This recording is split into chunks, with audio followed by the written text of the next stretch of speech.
The season of 2008 has turned into a year in which the Cardinals are tested at every turn. The beginning of the season saw the struggles and then the disabled list for closer Jason Isringhausen. Over the weekend, staff ace Adam Wainwright went down with a finger injury. Then last night, the harshest of blows, as slugger Albert Pujols was sidelined with a calf injury. Despite all this, the Redbirds find themselves for the first time this season at 12 games above 500. A reason why? The all-star-like performance of outfielder Ryan Ludwig. 50 RBIs, 6th in all of baseball, 15 home runs. Good for a tie for 6th in all of baseball. It's always a treat to see future Hall of Famer Ken Griffey Jr. fresh off a career home run number 600. Jr. and the Reds look to get back on track, with fireballer Johnny Cueto making the start. The Cardinals counter with veteran Braden Looper. The Cincinnati Reds, the St. Louis Cardinals. Game 2, next on FSN Midwest.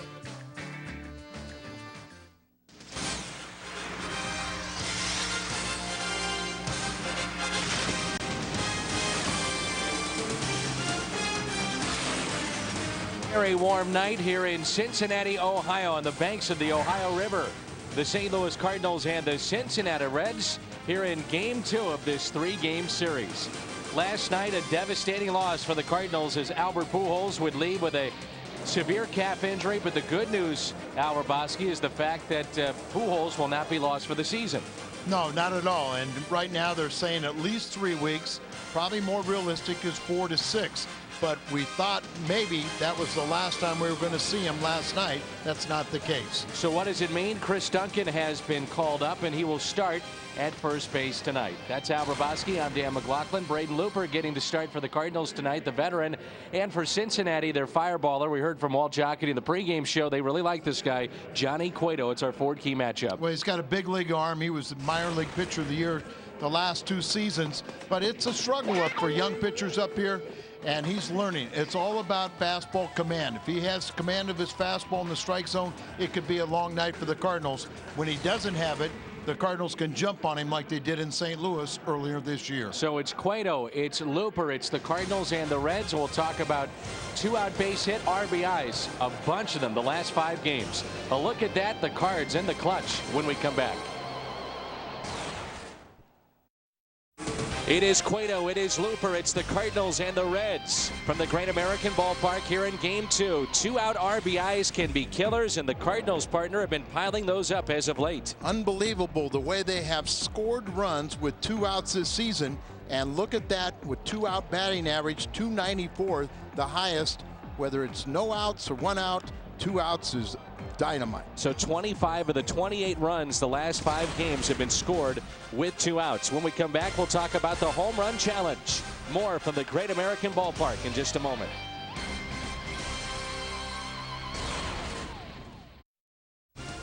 Baseball tonight is brought to you by Bud Light Lime, the superior drinkability of Bud Light with a splash of 100% natural lime flavor. By Auto Tire, for the lowest prices in town, 26 locations to serve you. You ought to go to Auto Tire, the tire pros. By Steak and Shake, famous for steak burgers. By Geico Direct, a 15-minute phone call could save you 15% or more on car insurance. And by Southwest Airlines. With Southwest Airlines, you're now free to be more productive. Visit southwest.com today. Well, the Cardinals start playing tonight. 12 games above the 500 mark at 39-27. First time this year they have been 12 games above that 500 mark.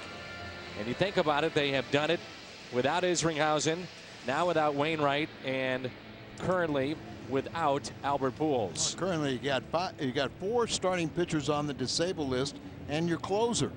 But I've always been, just thought one of the greatest assets for Tony La Russa is, with all injuries, he does not worry about what he doesn't have. He just is concerned about what he does have, and he has his team prepared to play. And Al, this has been one of the more resilient teams that we have seen from Tony La Russa since he arrived in 1996. Well, they don't get too high. They don't get down on themselves. They go out there. They have tremendous belief in their abilities.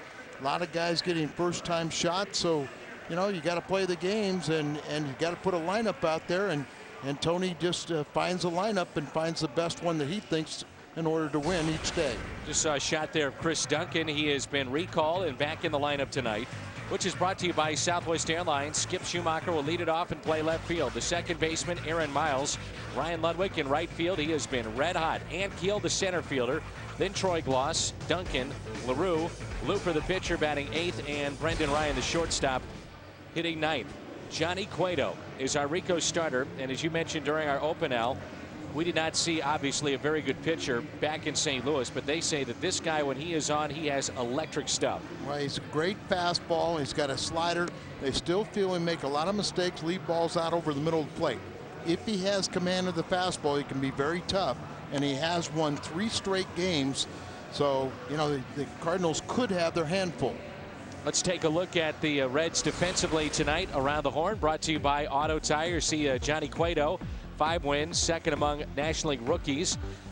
Dunn, Jay Bruce, and Ken Griffey Jr. in the outfield. Encarnacion, Yanish, Cabrera, and Votto along the infield. Paul Bacco is behind the plate. Cardinals have been averaging close to 6 runs a game here in the month of June. There you see Duncan, shaved head and all, back with the big club here in Cincinnati. The injury report, the latest, the calf strain of Albert Pujols, Wainwright on it, Kelvin Jimenez, the right hand. Pinheiro returns tomorrow. Isringhausen rehabbing tonight. Brad Thompson, elbow. Carpenter out. Mulder, news on him over the weekend. Matt Clement on Friday night. Josh Kenny, right hand, and also dealing with a sore elbow as well. And Tyler Johnson is done for the year. So a number of injuries for the Cardinals. And here is Skip Schumacher, who's hitting .355 on the road. First pitch is fouled back. And we're underway, but no one feels sorry for you. This is the big leagues, and you have to produce. And with success Cardinals have had, a lot of teams are ganging up on you. You know, really want to put you down. But this team somehow, some way, finds a way to win. And winning on the road. They're only one of 3 clubs that have a winning record on the road. Schumacher 1 for 4 last night. A leadoff base hit to start the game. The Cardinals again with 2 out RBIs, as we highlighted early on that the Cardinals the last 5 games 25 2-out RBIs as a team, hitting close to 300 this season with 2 outs. That's amazing. The 1-2 is hit into the air, and Dunn, shading from the sun with the glasses and with the glove, makes the catch, and Cueto records the first out. Second baseman tonight is Aaron Miles, and Miles is hitting .303, no homers, 10 RBIs. He was 0 for 1 last night as he came off the bench.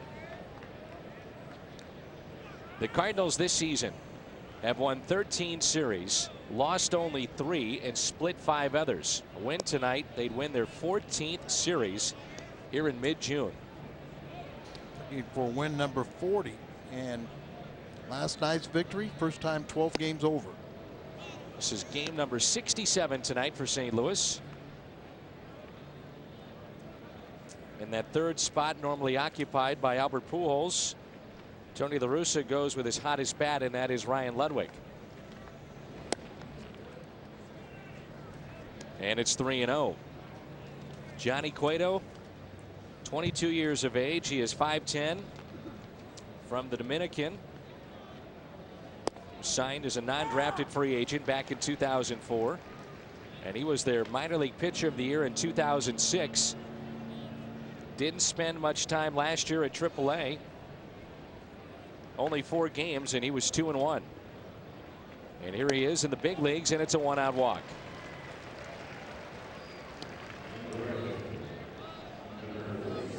So it brings in Ryan Ludwig. And what a start to his season. I was at the batting cage talking with Dusty Baker, and he couldn't wait to ask me and talk to me about Ryan Ludwig. He has taken note and very impressed with what Ryan has done. 4 for 4 last night. His career high 15th home run, his 6th game-winning RBI, and 8 go-ahead RBIs and 9 home runs in May. And he's a nominee for the Major League Baseball Clutch Performer of the Month. There's a look at Dusty Baker. First season with Cincinnati and 15th year overall in the big leagues as a manager. The Giants, the Cubs, and now here with the Reds.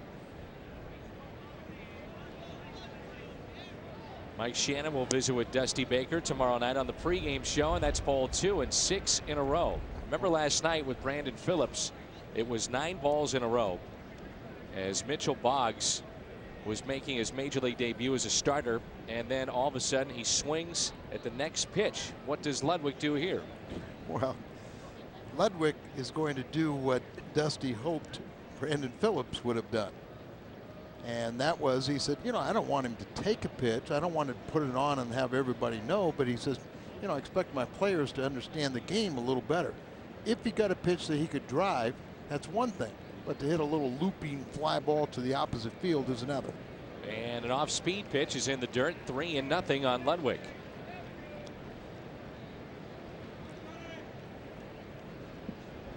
Well, let's see what Tony La Russa and the Cardinals do without Pujols in this lineup. Will they be more aggressive on the bases? Of course, you don't want to leave that unoccupied over at first. And there's back-to-back walks to Miles and Ludwig. A lot of it has to do with the timing. You know, Baco's not the best thrower, but you know, if you can steal off the pitcher, you implement the running game. But we're going to find as the Cardinals discipline as Cueto's walked 2. It was a home run last night for Ricky Ankiel, 9th of the season, 26 RBI. And to me, Al, it's guys like Ankiel that really have to step it up with Pujols out. First 6 weeks, Ankiel was hot. It's been a different story as of late, and he drills it out to deep right field. 3-0 Cardinals. His second home run in as many nights.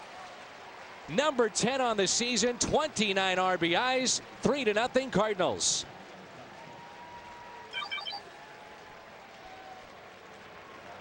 Now we talk about you go up there, you stay aggressive.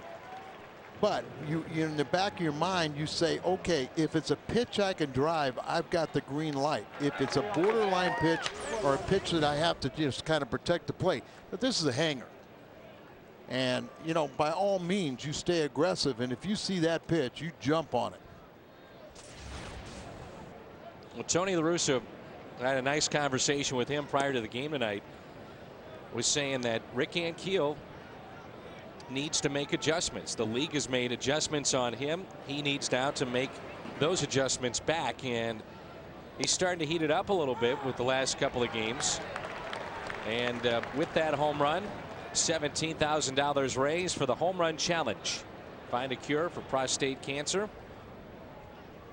Over $1 million has been raised. Sometimes the byproduct of having a minor injury is what's happened to Rick Ankiel. He missed 5 games with that right knee infection. He gets away from the game. You kind of recess things. You mentally have a break, and you come out swinging. And it's 3-1.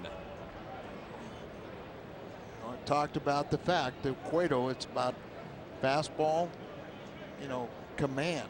Can he get ahead in the count to where he gets a hitter to become defensive and expand his zone? It's fouled back right below us. George Foster, Johnny Bench in attendance tonight. Hall of Famer Johnny Bench. George Foster, in 1977 50 MVP, home runs. 50 home runs. I remember, you know, when he hit in 1977, when he hit 50 home runs. Now that meant something then. Oh, I mean, it was I guess it had been since the 60s and late 50s before somebody had hit 50 home runs. Looked like a guy like Aaron never hit 50 home runs. Mays, I think, was the last one to do it prior to George Foster and the Big Red Machine. 3-2 the count. I remember the governor of Hawaii telling me that, you know, when Brett Hall scored 50 goals, that was like Foster hitting 50 home runs. You speak of oh baby. Yeah. Ken Wilson. Ken Wilson. First inning runs, 11 earned in 14 starts this season for Johnny Cueto. 3 walks, 3-run homer. They have good young pitching, but can they put it together? That's another story. Volquez, Cueto, Bailey.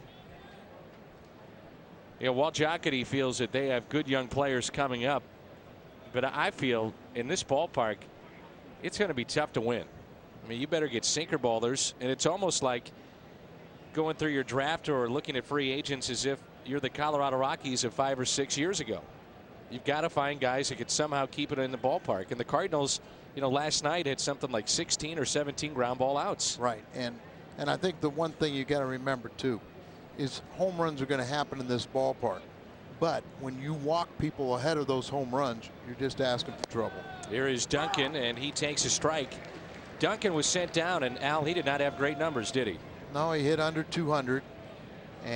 But in his mind, he figured out a few things, and that's half the equation. I'd like to see him be aggressive. That's strike 2. That was the one thing that, you know, when he is aggressive because of his power, you get excited. As long as he doesn't expand his strike zone, he's fine. But he's taken so many strikes. And he hits it to the opposite field on an 0-2 pitch. Near the track, and Dunn makes the catch. Gloss is back to first, and there's 2 outs. And it brings in the former Red, Jason LaRue, now with St. Louis. Jason had some very good years here, and I'm sure people will appreciate his time as a Cincinnati Red. Last year he was with Kansas City, so there's been a little separation. Everyday player for many years here. Outside, number of pitches here in this first inning for Johnny Cueto.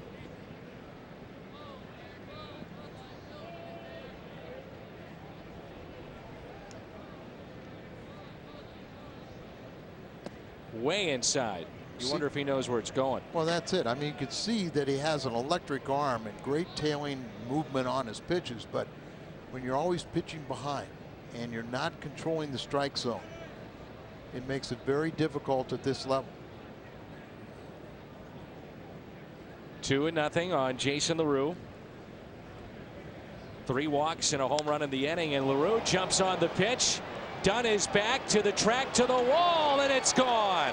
Jason LaRue makes it 5-0 against his former team. His first as a Cardinal. No Pujols so far, no problem. Half inning in, 5 runs scored. Well, one thing today, it seemed like it was a very relaxed clubhouse. Everybody obviously misses, as Ludwig said. Now, a great example, called Pujols is the engine of the Cardinals, but they're going to play hard without him, sustain this. And you see a pitch that's up, and he just connected. Looking fastball and got it.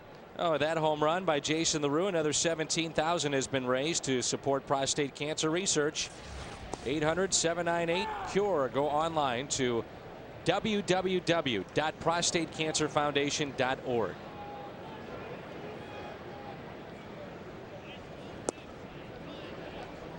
A swing and a miss by Looper.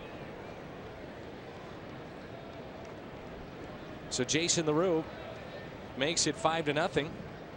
And his first as a Cardinal. All 3 walks have come around to score, and Looper's been given a 5-run lead.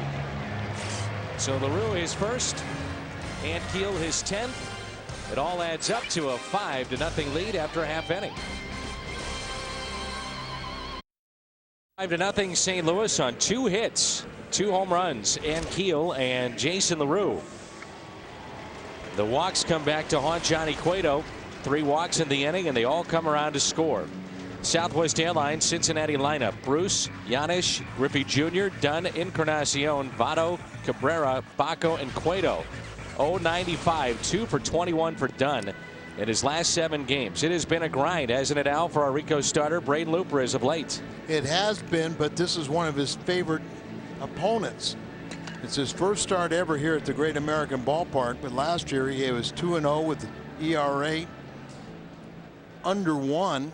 Was he allowed just 1 run in 14 innings against Cincinnati, and you hope that continues. Auto Tire defense: Schumacher and Keel, Ludwig in the outfield, Gloss, Ryan, Miles, Duncan along the infield, and Jason LaRue against his former team is behind the plate. 3-1, a 3.47 ERA in 30-plus games for Looper. And the first pitch to Jay Bruce is taken outside. What a start to his career, batting .390, 3 home runs and 11 RBIs. Had a base hit to right last night. And this pitch is popped up down the left field line. Schumacher will give chase, and it's out of play. 1 ball, 1 strike. What's interesting about Jay Bruce, he's hitting nearly .600 at home and over .500 when he plays center field. You know what? I'd make sure he played every game at home and started in center field. Put him in center. He's a little bigger than what you would think. He and Votto are pretty good size, and Dusty was talking about what a great young man. Make a good husband for somebody. That's all we keep hearing about are the marriage proposals for Jay Bruce. Reds offense has struggled as of late. 2 runs or less in 5 of their 10 games in June. That's one thing. Dusty talking about his sputtering offense, and they're not bad at home. They've played pretty well here at home, but they've really been poor on the road. Handled by the shortstop Brendan Ryan. Over to Duncan. And there's a look at Dusty Baker. He was asked about youth and being a manager of a young team, and he says it's a misconception that I don't like to have young players on my team. He said that was created by a radio host in San Francisco when I had some young teams out there. He said I actually prefer it. He said when I came up, Hank Aaron helped me along. He said I like to have that mix of youth and a few of the veterans that still want to play this game the right way. Well, that's sort of the same thing that Tony says, you know. And one of the reasons why Tony would prefer so many young players. Giannis right to third. Troy Gloss. 2 outs. Is health. You're right. You wouldn't know it from this year, but it's really not the young guys that are getting hurt. Here's Ken Griffey Jr. with 2 outs and nobody on, and a 5-run lead for St. Louis. Number 600 on Sunday.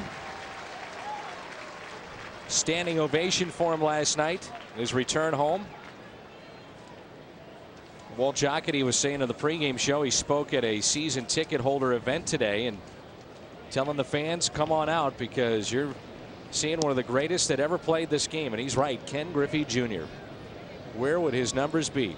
Just under 400 home runs with Seattle and just over 200 home runs now with the Reds. Off speed pitch out in front. 1 ball, 1 strike. He's been moved to right field. Power numbers are down for Junior. 7 home runs, 29 RBIs. He has been walked intentionally 12 times, and there's a look at Walt Jocketty. He still has a home in St. Louis. Kids are finishing up school in St. Louis. And Griffey pops it up. LaRue will give it a look. That's going to find the seats and get out of play. 2 strikes on Ken Griffey Jr. We mentioned this briefly last night that Junior, his name had been talked about as far as heading to Seattle, but Seattle has just had a terrible go of it here in 2008. You wouldn't figure it'd make any sense that he'd go back there. Career home runs with Seattle, 398. He's hit 22 against St. Louis. 1-2 pitch. And a strikeout of Junior. So good start for Braden Looper. 9th place hitter coming up. It's Brendan Ryan tonight, and it's 5-0 Cardinals. Oh yeah, when you come to Cincinnati, you got to check out the Skyline Chili. Have you had it, Al? No, I have respect for my body. No coffee, no Skyline Chili for the Mad Hungarian, but plenty of other things. Absolutely no vices. It's outstanding, Al. Don't want to miss it. Skyline Chili. 9th place hitter is Ryan. Good ball game last night here in game 1.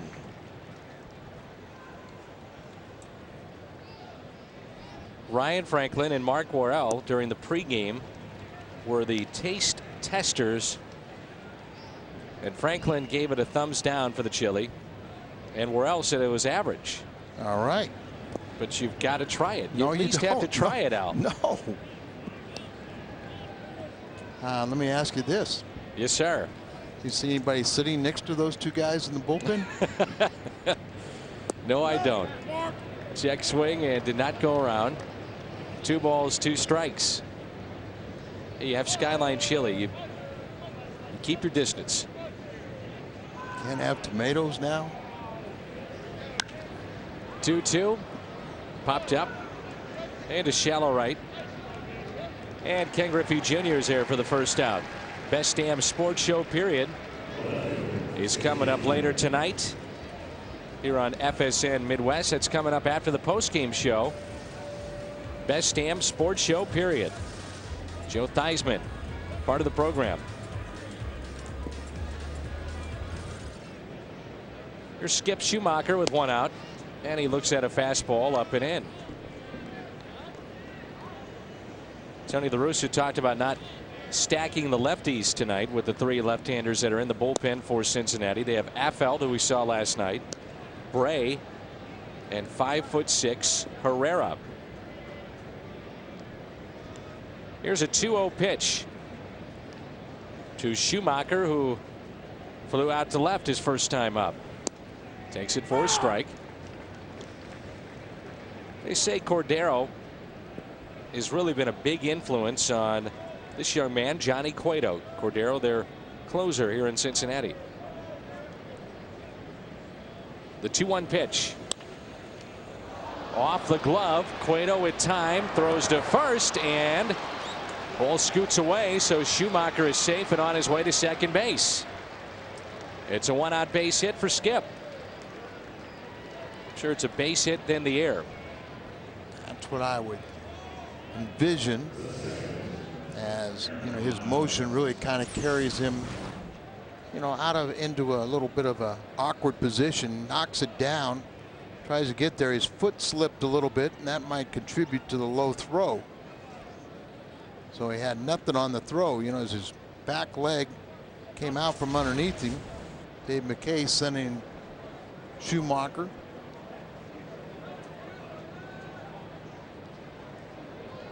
So he's in scoring position, and it brings in Aaron Miles. That's how they did score it, Dan. So single and an error. 1 out and a runner at second base. Ground ball to the right side. Votto to Cueto. Productive out. Advancing Schumacher. But there are 2 outs for Ludwig. Did you see what Elijah Dukes did last night? I was informed about what Mr. Dukes did. Refused to high-five his manager as they walked off the field, giving congratulatory handshakes, and Dukes, who had already had a little confrontation with his manager, decided not to shake his hand. And that pitch is up and in. You know, a lot of things are caught on camera now that both parties probably wish were not, but you know, it's not a good sign. Being disrespectful to your manager and showing the world that your sentiments. Of course, it's not the first thing that he's done that he probably wishes he could pull back.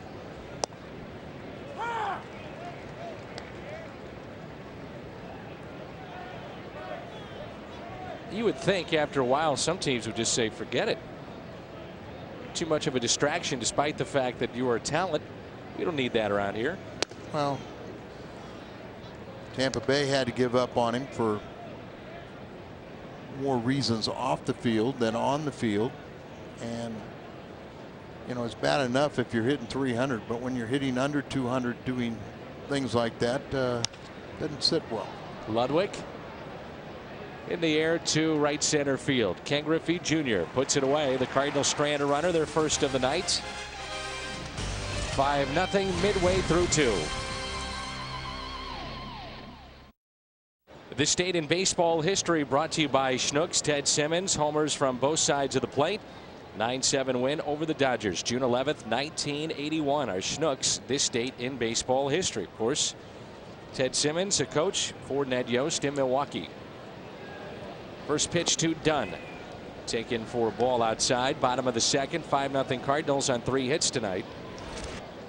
Adam Dunn homers every 12.1 at bats, and he's got 16 on the year.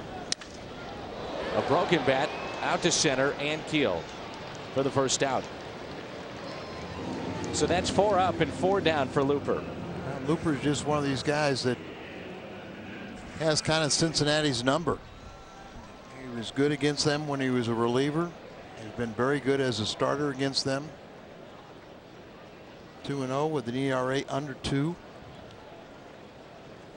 Encarnacion, the third baseman.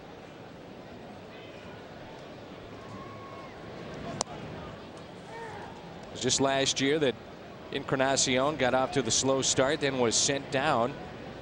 Only for a brief period, came back up and finished up the season strong. Last 11 games, batting .333, and had a season high 3 hits last night. Dusty commenting that this is the guy that he really has to get going. New coaching staff for Dusty Baker and the Cincinnati Reds. 1-2 the count. A lot of baseball years in that dugout and on the field.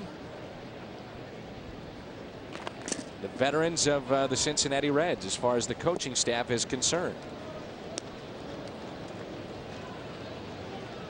Coaches today really work. At one time, a manager just hired his buddies. Billy Hatcher, the first base coach. Over at third, it's Mark Berry. Charging, Brendan Ryan. Good play over to Duncan. Mark Berry, kind of a holdover from this organization. Brooke Jacoby's the hitting coach. Spire obviously was a teammate of Dusty's. Longtime coach. Dick Pohl has been with Dusty Baker since he started managing in the minor leagues. Went to Arizona Fall League, and he was given Dick Pohl from another organization. They've been together ever since. Remember the name Mike Stefanski? Sure. He is their bullpen catcher. Yeah, bullpen catcher. Used to see him for several years as one of the minor leaguers that go to spring training with the Cardinals. 2 balls, no strikes. Looper has seen 5 hitters. He's gotten 3 ground ball outs, a broken bat line out to center off the bat of Dunn, and a strikeout of Ken Griffey Jr. The 2-0 pitch to Joey Votto. This is one of the players they really like. He homered last night. Votto with 11. Still listed as a rookie. Came up late last year. It's tied with Soto for the most home runs by a National League rookie. And as I said, he's a lot bigger than you would think. Fights it off. Out to left. Schumacher puts it away. Third and final out. Good start so far for Braden Looper. Rick and Keel due up first when we come back. Let's take a look at this. The left is going to be a fastball. The right is going to be the breaking ball from Cueto. Does he lift his leg higher on the breaking ball? It looks that way than he does on the fastball. And that's why you study video. You look for little tendencies. Does he open his glove? Does he fly open? Is his stride a little longer one versus the other? Little different things to help you when you're standing in the batter's box. Interesting. And you talk about all the little things that you pick up, even when a guy just gets his sign and then reaches in the glove. Can you pick up something how he holds a particular pitch, maneuvers the ball in the glove? See, it really looks like he'll try and spread his hand as wide as he can when he's taking the sign, so you don't see him grab or readjust the ball. And Keel hits it out of play. 2 balls, 1 strike. He hit a towering 3-run homer the first inning, and Jason LaRue fouled that up with a 2-run shot. His second home run in as many nights. And out of all the players that Walt Jocketty has had a chance to see come through and still with the Cardinals, I get the feeling he pulls for this guy probably more than anybody, because he saw everything that he went through from the time he signed to what we see now. You know, he's the longest tenured Cardinal, and Rick Ankiel has gone through so much, and give Walt Jocketty a lot of credit when he decided, and you see not a good ratio at all, 1 more ball than strike, under our Chili's pitch count, and that's the 4th walk the Cardinals have received. The first 3 have all come around to score. But I think Walt deserves a lot of credit for making the suggestion, okay, you don't want to be a pitcher, how about being a hitter? That was off the mound, a flip to second for one, on to first, double play. Yanish Cabrera Votto, terrific double play.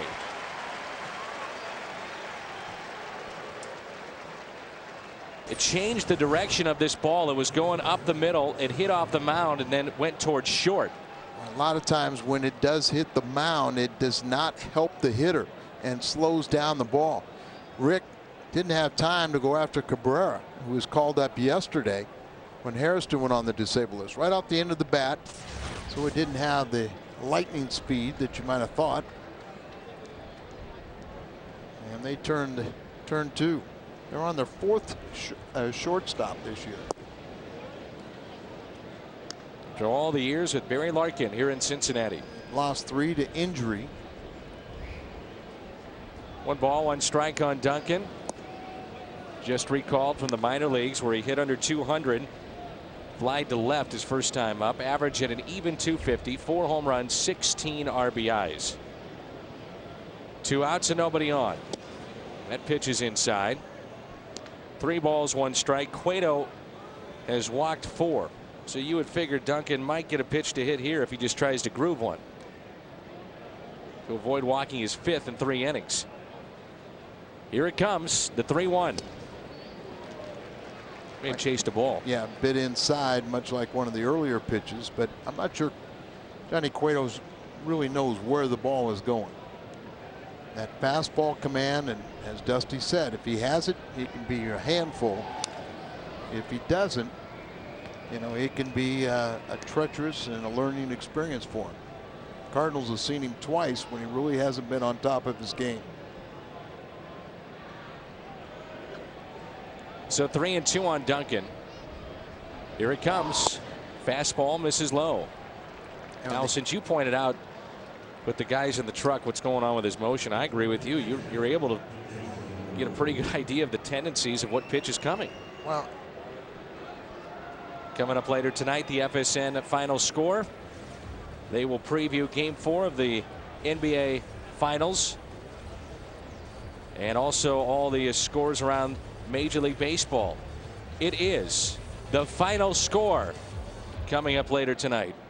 And I talked to several of the hitters, and they pay tribute to Cueto.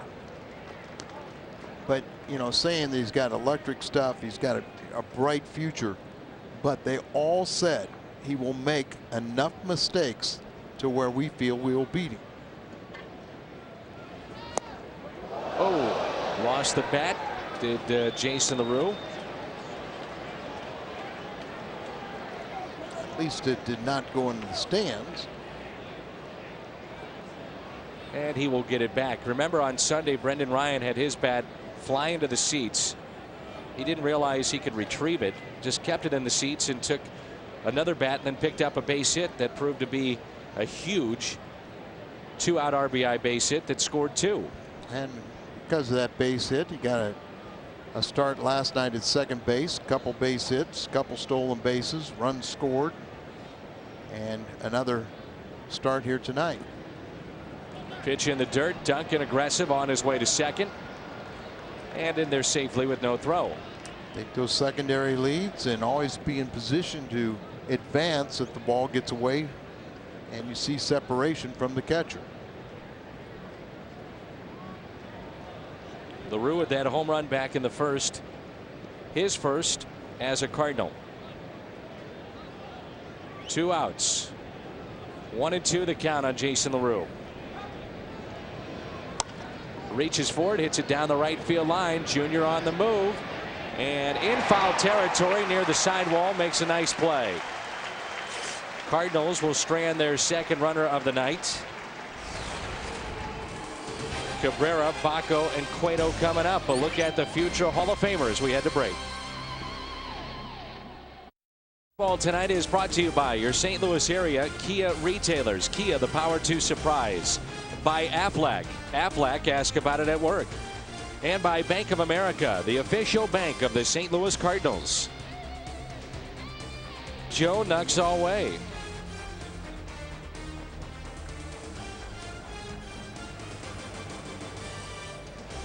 Sometimes you just get mesmerized up here in the booth. And we're back to live action. 3 hits for the Cardinals and a 5-0 lead. Old Bert Cabrera, remember he was in spring training with the Cardinals last season and spent time in the Cardinals minor league system and the Rockies. The year before he was in Japan. Very versatile player, first base, second base, third base, shortstop, outfield. The 2-0 pitch. And a ground ball. Stopped by Miles, and he got him. Stayed with it and makes the play. What a play right there. Brendan Ryan made some nice plays in yesterday's ball game playing second, and Aaron Miles does the same thing. Going out here in the outfield. Look at the ball pop up there, but gets it and then kind of off balance throw and just nips Cabrera right at the bag. Very nice play, and that's what you need, that defense. And with Looper throwing strikes, they're ready. That pitch is a strike. And Looper's around 25 pitches so far on the night. Matter of fact, 26 and 16 have been strikes. That's quickly 0-2 on Baco, 8th place hitter in this lineup. Baco got off to a great start. Cooled down a little bit, but he's been hitting the ball well. Had his first career 2-homer game on Sunday against Florida.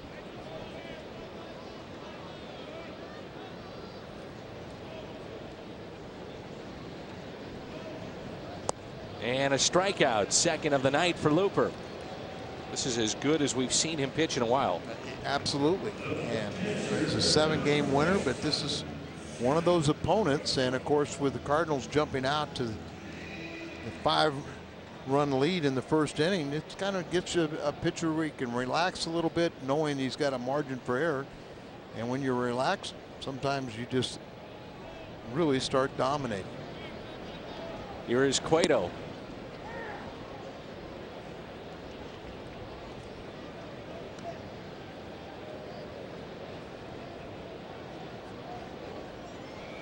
.050 so far for Johnny Cueto.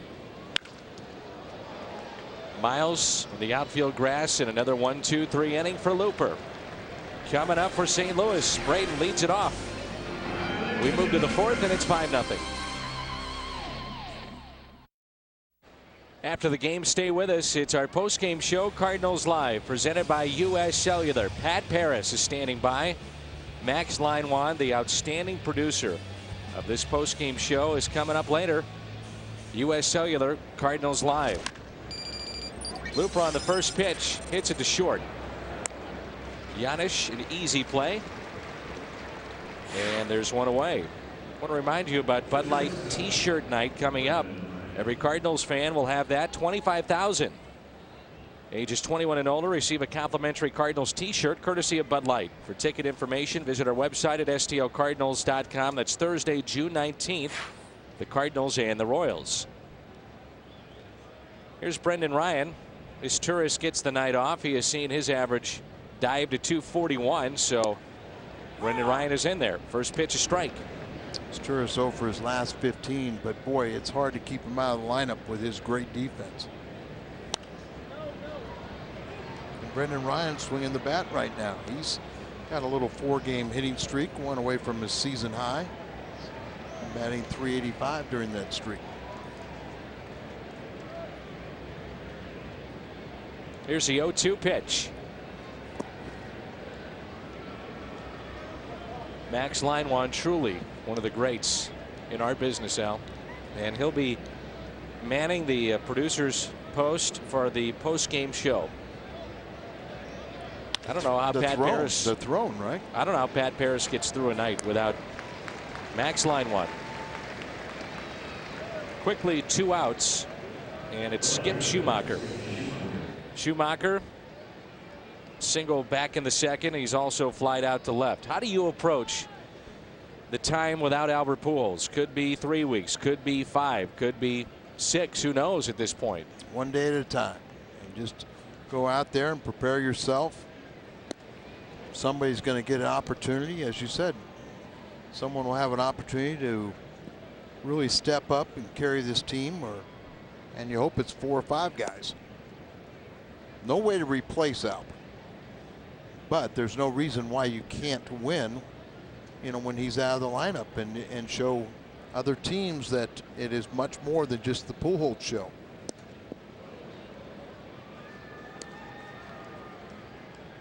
Three and 0.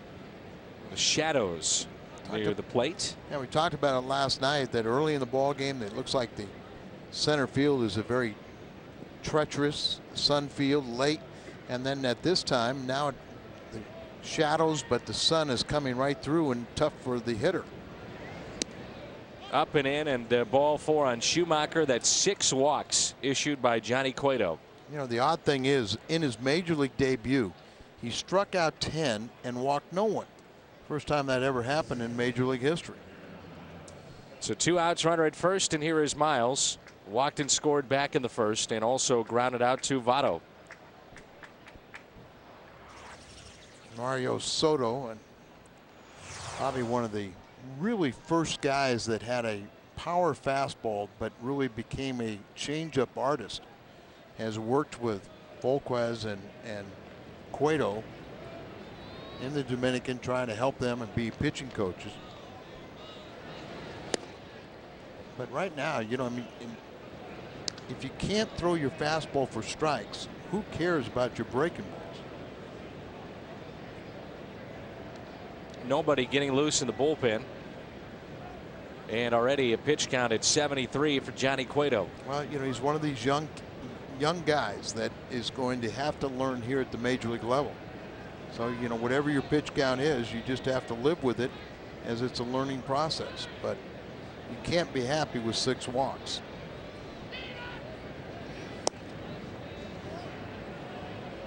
Falls behind here. 2 balls, no strikes. Cardinals have been one of the better teams on the road this season. See the body language there of Encarnacion. Looks like he's shaking his head. Well, you got everybody back on their heels. Off speed pitch, 3-0. Just really, you know, slows the motion up on his off speed deliveries. Fastball he can't locate. If you're Dusty Baker, how much longer do you stay with him? If he walks Miles, then you have the 3rd place hitter in Ludwig. At some point you say enough's enough. He's on the verge of walking his 7th hitter. It's a catch-22. You can't go to your bullpen night after night asking for, you know, 5 innings. And, you know, if there's nothing physically wrong with you, and there's not with Cueto, not throwing strikes is just a matter of concentration. Could be a mechanical flaw, but you've got to learn how to correct it on the fly. And that's taken low and away. 7 walks issued by Johnny Cueto. Got the first 2 pretty quickly with ground outs to short, and now it's Ludwig. Well, we talked about the Cardinals' success with 2 outs, and you know, and how difficult it is for a manager, because you always think you're, you know, 1 pitch of getting out of the inning, but then you can't, you know, you can't control it, and all of a sudden it becomes a crooked number. Cardinals started play tonight 2.5 games back of Chicago. Cincinnati at 31 and 35, 10.5 games out. Milwaukee 7.5 out, 2 games above 500. Houston a game above the 500 mark, 8 games out. But Chicago has been the hottest team right now in baseball at 41 and 24. And there you saw that Dick Pole goes out, but Encarnacion, the 3rd baseman, has to come in and interpret.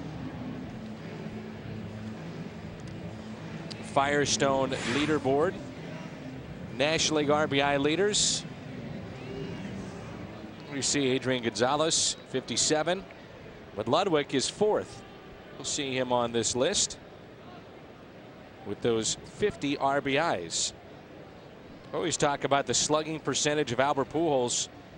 Ryan Ludwig is actually ahead of Pujols at .667. He's just having a remarkable year, and you just hope it continues into an all-star appearance. Ludwig rips it, and it's fair. Down into the corner it goes. This will make it at least 6-0. Schumacher scores. Miles being waved in. Relay to the plate is in time, and they got him. He never stepped on home plate, I guess. A run will score. Ludwig picks up his 51st RBI.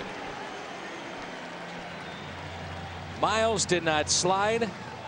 Baco blocking the plate with a double by Ludwig. I thought Miles had maybe gotten in there, but home plate umpire was in position to make the call. Let's see. Throws that left leg out at the end and misses the plate.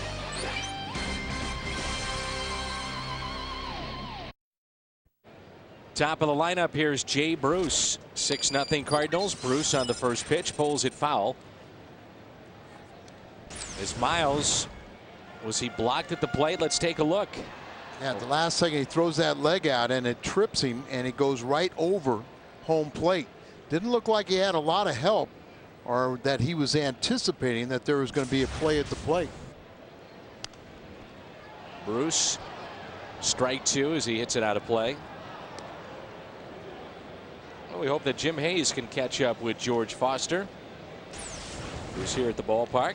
Here's the throw coming in. You see he throws that leg out the last second and just flips him over. And it looks like a good call by Chad Fairchild. 0-2 pitch.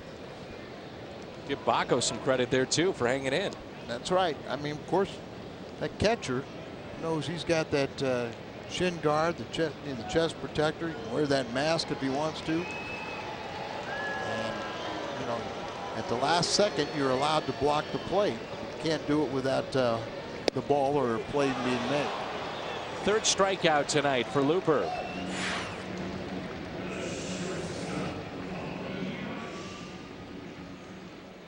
Don't forget about MLB.tv if you can't watch us here on FSN.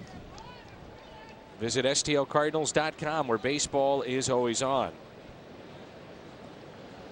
One out. And Looper has been outstanding so far.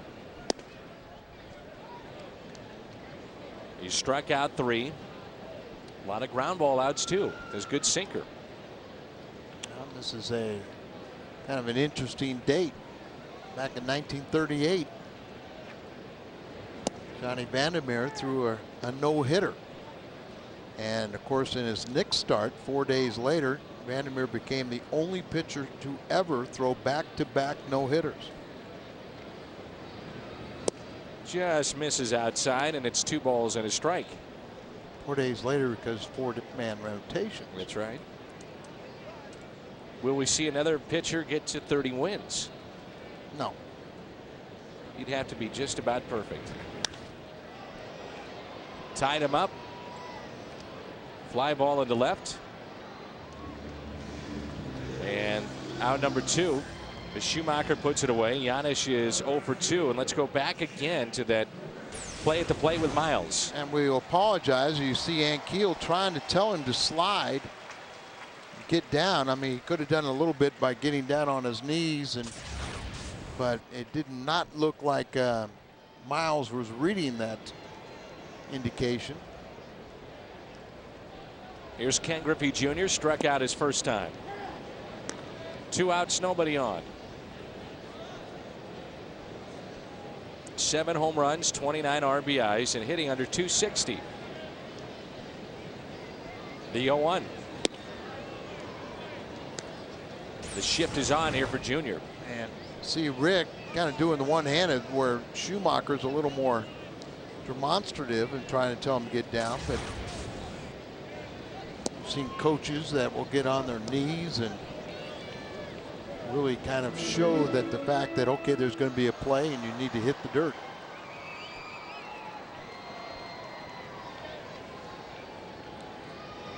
Outfield is shading Junior to pull.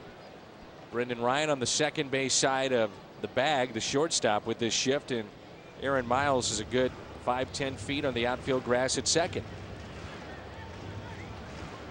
Struck him out on an inside fastball his first plate appearance. Let's see what happens here on 2-2. Most guys don't like to be pitched inside. Like to get their arms extended. He is, look at the splitter. Opposite field. Pretty well hit. Schumacher back near the wall. He'll leap. It's off the wall. Scoots away from Skip. And a double for Ken Griffey Jr., the first base hit tonight for Cincinnati. He's closing in. At the end of the season, Griffey will have about 500 doubles. Schumacher going back, and you expect him to pull the ball. So coming off his bat is going to keep on slicing away, and maybe if Skip would have had a split second more, put his back up against that scoreboard and then jump. There was a little separation and the ball got behind him. Talked about last night, the big decision for Walt Jocketty concerns the runner at second and the man at the plate, Dunn and Griffey. Now Adam Dunn has averaged 41 homers, 100 RBIs, and an on-base percentage of .382 the last 4 years. I mean, that doesn't just come out of the sky and say, okay, let's replace that. Well, he's also averaged a strikeout a game, if not slightly more. Only 28. Griffey, of course, nearing 40. Bob Castellini, the owner of the Reds, is a Dunn admirer. That helps. Yes, it does. Leads the National League in walks and ranks second in home runs ratio. Leads the team in home runs and RBIs. Foul tip and a strike. 2 balls and 1 strike with 2 outs and a runner at second.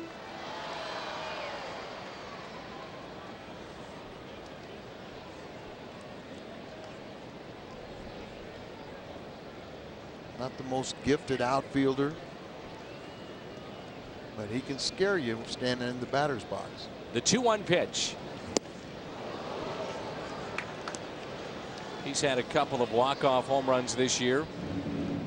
He's the kind of guy that can literally hit it out of the ballpark. Pulled the string there a little bit off speed and had him out in front. The 2-2 pitch. On the inside corner, struck him out. 2 in the inning, 4 in the game. Looper sharp through 4. Coming up, Rick Ankiel, who has a 3-run home run tonight here at the Great American Ballpark. All St. Louis at 6-0.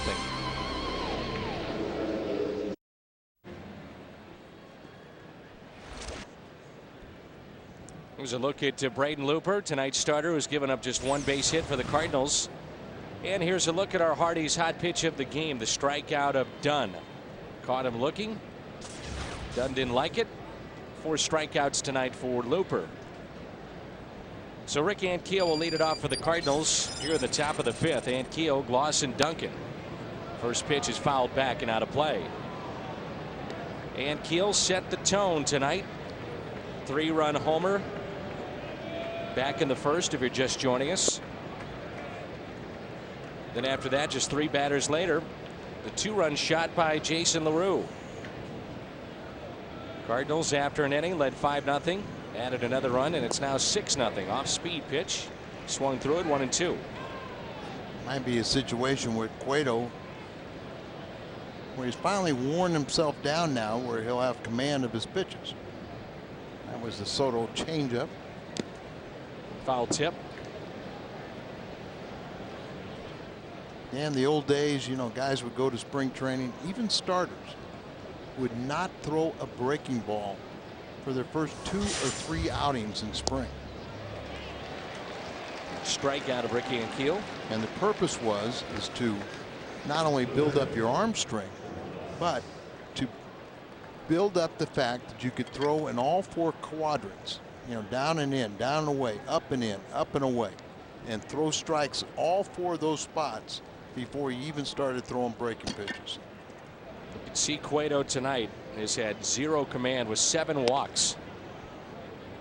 Throws hard, but You can't locate it at this level, you'll get knocked around. It's 5-5 ERA over 5. He only had 23 walks and 70 strikeouts. He has allowed 18 home runs. And he had won his last 3 decisions.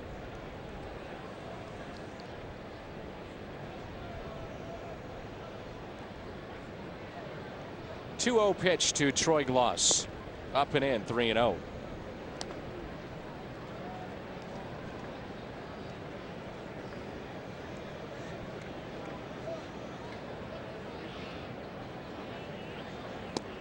Right down the middle, 3-1.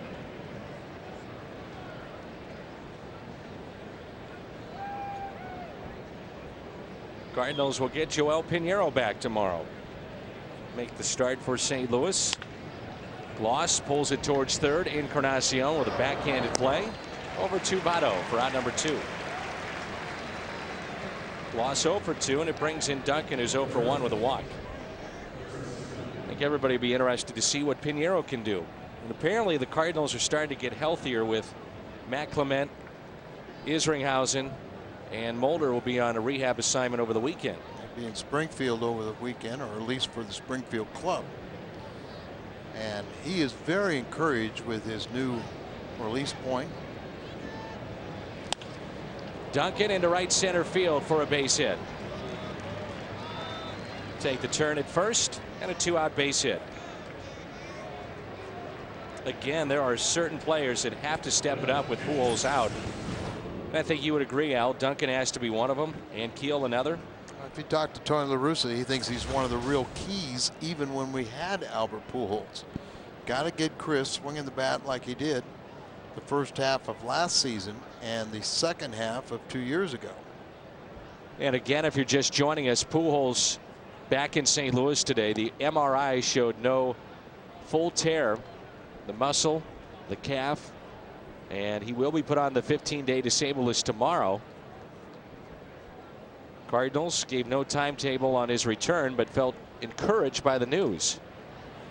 There was talk that he could miss the season. Some people were that concerned about Pujols after what they saw last night. Yeah, it's I guess of the news that you heard, it was the most encouraging that the Cardinals could expect. 2-0 the count with 2 outs. An amazing stat concerning Albert Pujols. You know, just about every game that he's had a chance to play in, he has. He's played in 96% of the games since 2001. If you were to ask Albert, he'd want to be 100%. And he recovers very quickly from injury. Yes, he does. Only 5 players have played in more games since 2001. Ichiro, Bobby Abreu, Juan Pierre, Miguel Tejada, and Alex Rodriguez. And you know, I think you got to put a disclaimer on there too, to say that he has played that many games with numerous injuries, but has that ability to play under control and restraint and play smart. There's talk of the Cardinals, if Pujols would be lost for a very long time of the season, what would happen? Would they go out and try to get themselves a bat, namely Bonds, and that was shot down pretty quickly. That's a ball. Another walk. And here's another 2-out situation where the Cardinals, for whatever reason, the concentration just gets that much sharper. That is 8 walks issued by Johnny Cueto. 2 outs here in the 5th. And the pitcher will bat, Braden Looper. It's kind of amazing how with 8 walks, how he's still under 100 pitches. He is at 95. He's at 48 balls, 47 strikes. The Cardinals only have 5 hits. And that misses inside for a ball. Tell Looper to take, and take. But Looper's hitting .375. Leads all pitchers in batting average. This being a former reliever doing this too. But 2 starts ago it was .429. Now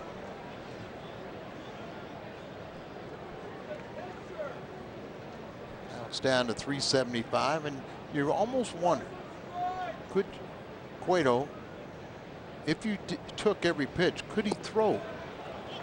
Could he throw 3 strikes? Well, that's what I was saying. Yeah. Take. Yeah. Why not? Stern in the bullpen. Looks like a lefty throwing. I wasn't joking. No, I mean, and you go up there with the idea that he's got a groove one. Here's a 3-0 to Looper. There's strike 1. Let's see him take again. As you mentioned, the Cardinals only 5 hits, but 6 runs. All the walks. That's strike 2, 3-2. Okay. He's shown he can throw 2 in a row, but can he do 3? Pitch count at an even 100. I think you would figure this would be it for him. Absolutely. The 3-2 pitch. Looper into right. Ken Griffey Jr. there. Cardinals strand 2. They have left 5 on. Midway through 5. 6-0 St. Louis. In Cincinnati, Cardinals lead at 6-0. I have the honor of being joined by George Foster, longtime Cincinnati Red great, 348 home runs in his major league career. And you tell me you spent a lot of time here in Cincinnati, and you're still kind of a Reds fan. Oh yeah, well, being with the Reds for some 10 years and being known in the community and part of the Big Red Machine, being able to get involved with the inner city kids and a lot of community outreach for the Reds, it's been a lot of fun. It's very gratifying. I know you're a big baseball fan as well, and just your thoughts on the achievement of Ken Griffey Jr. getting to 600 in the career he's had. I tell you, being the 6th man in Major League history to do that is quite an accomplishment. But he's still like a kid out there. I mean, I don't think it really had dawned on him the achievement that he has come about. And, being with company of Willie Mays, Babe Ruth, Hank Aaron, those guys. But he still loves the game, and like I say, having that passion is going to help him to keep going. No sniff or any kind of rumor about Ken Griffey Jr. with substance enhancement as Aaron Miles tracks that one down. But your 1977 season, 52 home runs, based on what we've seen in the aftermath of your career with so many players apparently using substances, do you think that makes that 52 home run season stand out a little bit more? Well, not much in the system because they don't really talk much about it. More talk is about the guys who have taken steroids. But I just know I was the 7th man in the National League at the time to hit 50 or more, and the 11th man in Major League history. And then a couple of years later, you had like 10, 11 guys to do it in 1 year. So not much was said about it. And then, talking about substance abuse or enhancing drugs that enhance their performance. So I'd say not much was said about it when I did hit the 52 home runs, but more focuses on the steroids. And I just feel that they should get more information, especially for the young kids, about the drawbacks as far as steroids are concerned. And I mean, guys, Barry Bonds or McGuire and all those guys have been accused of it. So it's become hearsay in a lot of instances.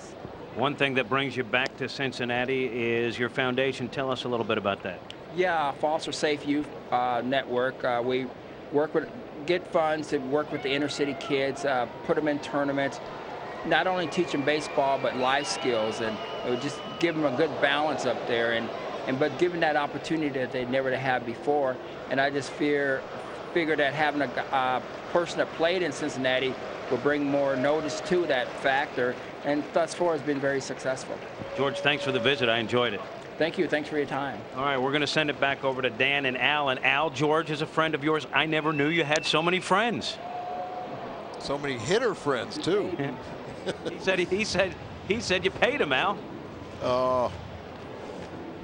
George is a quality and class act, and happy to hear about his foundation. I know he's come in from my charities into St. Louis for many times, but he's wore the uniform very proudly and had a nice distinguished career, and he's a class act off the field. 2-2 is hit to first, handled by Duncan. Cincinnati Hall of Fame, a statue of the 5-time All-Star George Foster. That's with Pete Rose, as they talked about, part of the Big Red Machine. The mid-1970s here in Cincinnati. Well, they came to play, and they didn't stop hitting until they turned out the lights. true dynasty. And I was talking with Johnny Bench earlier, and he said he was talking to a Pittsburgh radio station today, and he said, you know, if it wouldn't have been for the Big Red Machine, look at all the dominant teams that Pirates would have had in that era. Backing up to make the catch, Ludwig. So again, Looper in a groove as he goes 1, 2, 3. You know what I'm trying to say. It's 6-0 Cardinals. Cardinals baseball on FSM Midwest is brought to you by Southwest Airlines. 6-0 St. Louis. Here in the top of the 6th. Skyline Chili here in Cincinnati. Let's turn to the Aflac trivia question. I'll tell you about some changes for the Reds this half inning. Cardinals had 3 20-game winners during the 70s. Name them. I'm sure you know, Al. We're talking about your remarkable season in the mid-70s and could have won the Cy Young. But Bob Gibson, 23-7 in 1970. Carlton, 20-9 in 1971. Forsch, 1977, went 20-7. How good would the Cardinals have been if Steve Carlton sticks around? Well, and you're just talking about Pittsburgh. I was thinking about the Cardinals. Well, Jerry Royce. Jerry Royce and Steve Carlton. Carlton was traded over a contract dispute that totaled $5,000. Right. If you have those two, you know, it's almost 500 wins. Right. And you guys came so close so many times. Danny Herrera is the new pitcher. Our call to bullpen brought to you by Chevrolet. Second stint with the Reds this year. He's made 1 appearance. He was activated yesterday when Majestic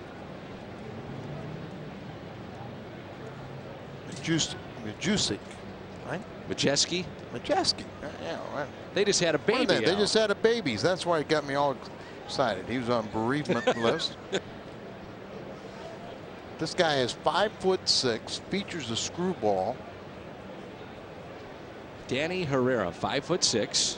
There's a new second baseman in.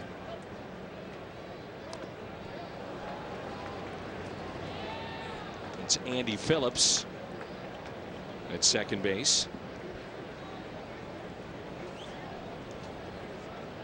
0-2 on Brendan Ryan. It was an awful lot of walks handed out by Johnny Cueto. 8 on the night. No balls, 2 strikes, and here's the next 2. Brendan. That was a screwball right there. They say that's pretty much all he throws, fastball and a screwball.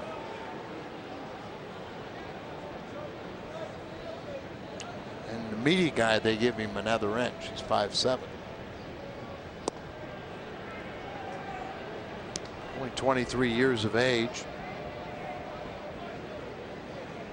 Of course, they had a lefty, Freddie Norman, that incorporated a screwball back in the 70s. Did you ever try to throw one? Yes. I'm assuming it didn't go well. I had a good one. It was about a foot outside. Amron UE commemorative 1968 World Series ticket night. Have to be 16 or older. One-of-a-kind replica ticket from Game 1 of the 1968 World Series. That'll be Tuesday, June 17th at 7:15. Kansas City will be in town. And 17 of the 25,000 tickets will be signed by Hall of Famer Bob Gibson. Find out more at stlcardinals.com. Broke 2 ribs throwing the screwball also in the minor leagues. So what's the deal? You couldn't throw a slider, couldn't throw the curve. So you're saying, all right, when I first signed, my best pitch was a curveball. And then what happened? I had a catcher that wanted to throw out people. And if the first one I threw, he bounced. He never called it again. 1-1 pitch. Danny Herrera. Reds pitchers, their most recent road trip went 3-5 with an ERA that was close to 5. It sweeps in there for a ball. 2-2. You don't see the screwball hardly ever. Well, a lot of times, in order to combat the screwball, you throw left-handed batters up there. You know, they feel like they can't throw it because it would hit the batter. So they go with a breaking ball, and Phillips makes the catch. And a lot of that's, you know, it's a lot of ways that managers will try and beat the screwball, and they usually come from a lefty. Of course, there has been a few right-handers that have thrown it, Mike Marshall being a prominent one.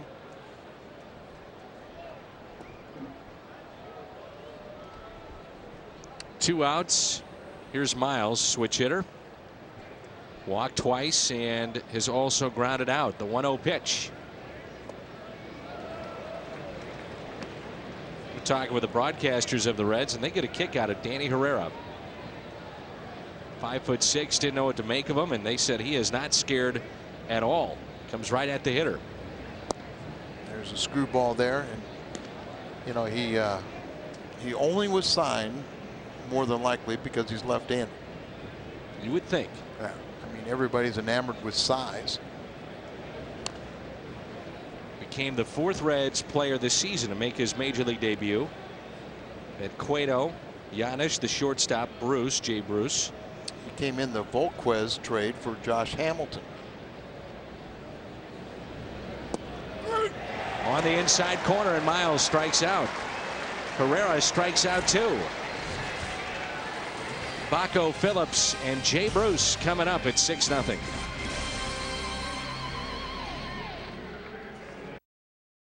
Cardinals with 5 hits and 6 runs. Cincinnati just 1 base hit, no runs. That base hit was a double off the wall by Ken Griffey Jr. in the 4th.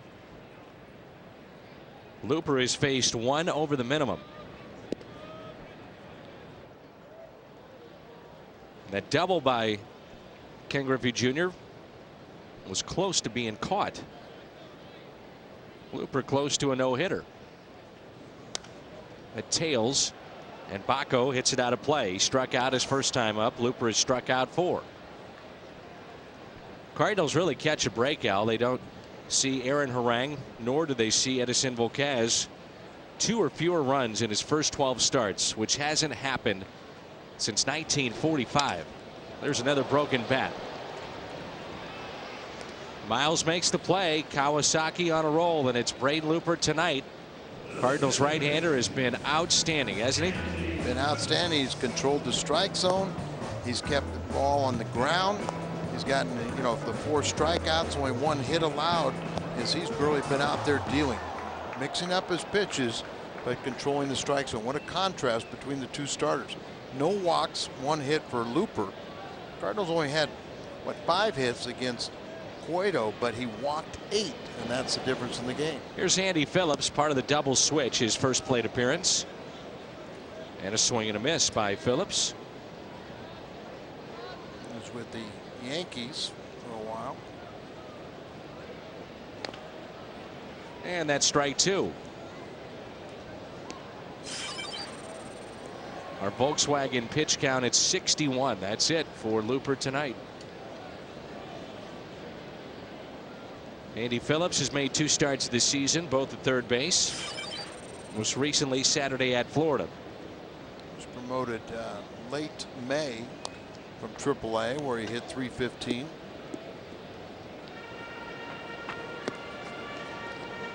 Walt Jocketty wasted no time with some of the young players.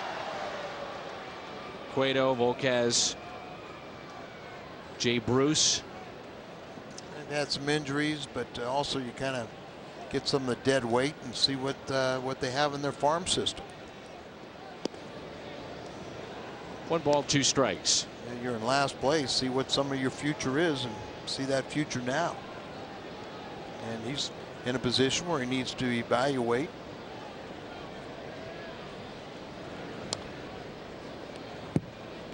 Big gap in left center field as Ankiel is shallow at center and also plays him to hit to the opposite field.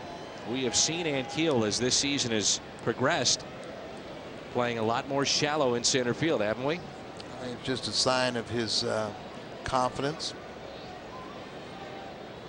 Gets a good jump on the ball. 1-2 pitch. Little low, 2-2.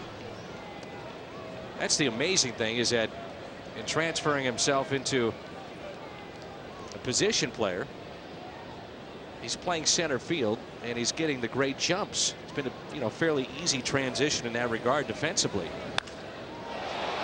Left center, and Keel on the move. Make us look good, Rick. So smooth out there, Al. Always under control, right? You got it. You know.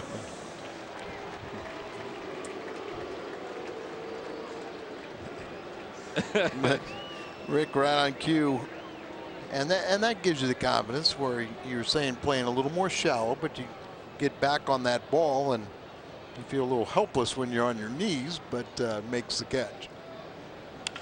Here's a base hit by Jay Bruce. I know it's only been, what, 6 at bats or 7 at bats we have seen him, but you just watch him, the way he carries himself. Looks like he's going to be a real good player. The Cardinals and the Phillies. Major League Baseball on Fox. The Reds and the Red Sox in HD, 2:30 Central, Fox Saturday Baseball. Anytime about draft classes, the one that produced Bruce is going to go down as maybe one of the best that we've seen in several years. I think Tulowitzki's in that, Kobe Rasmus was from that, but I mean, I saw a list recently, and there were some of the best young talent in the game today came from that draft class. Here's Giannis. He's 0 for 2. He's grounded out to third, also flied out to left. I mean, you've been around this game, Al, a long time. There's certain young players. You just watch how they carry themselves, the way they swing, they throw, they run. They're going to be good players. Yeah, Tulowitzki, Ryan Braun, Zimmerman, Alex Gordon with the Royals. We'll see him next week. Upton, Justin Upton with the Diamondbacks. Grounder, past Brendan Ryan, and a base hit into left. So the Reds have something going here with 2 outs in the 6th. Back-to-back singles, and Ken Griffey Jr. will dig in.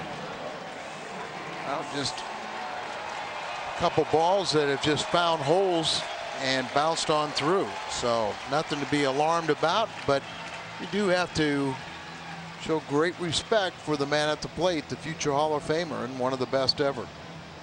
20th Major League season. 9th year here in Cincinnati, the longest tenured Reds player.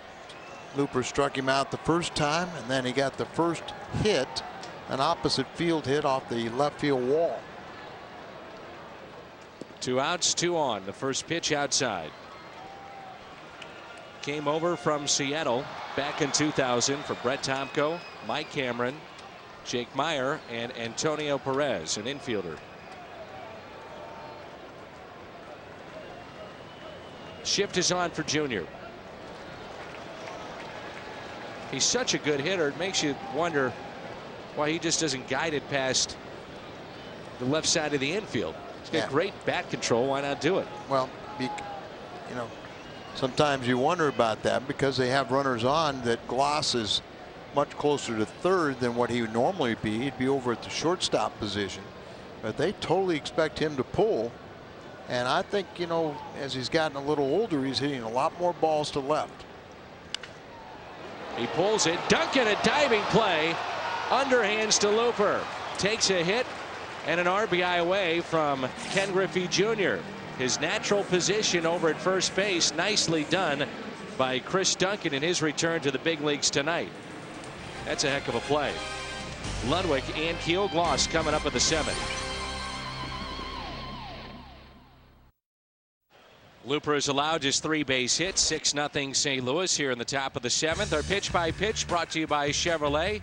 Here it is against Ken Griffey Jr. with 2 runners on. Couple splitters. The ball's behind 0-2, and then he allows one to be pulled in a nice play by Duncan. Out to deep left field, back to live action. Ludwig has done it again. Another home run. Number 16. This will be his 2nd RBI on the night. He now has 52. 2 more runs scored for Ludwig. Makes it 7-0. An all-star this year. How could he not be?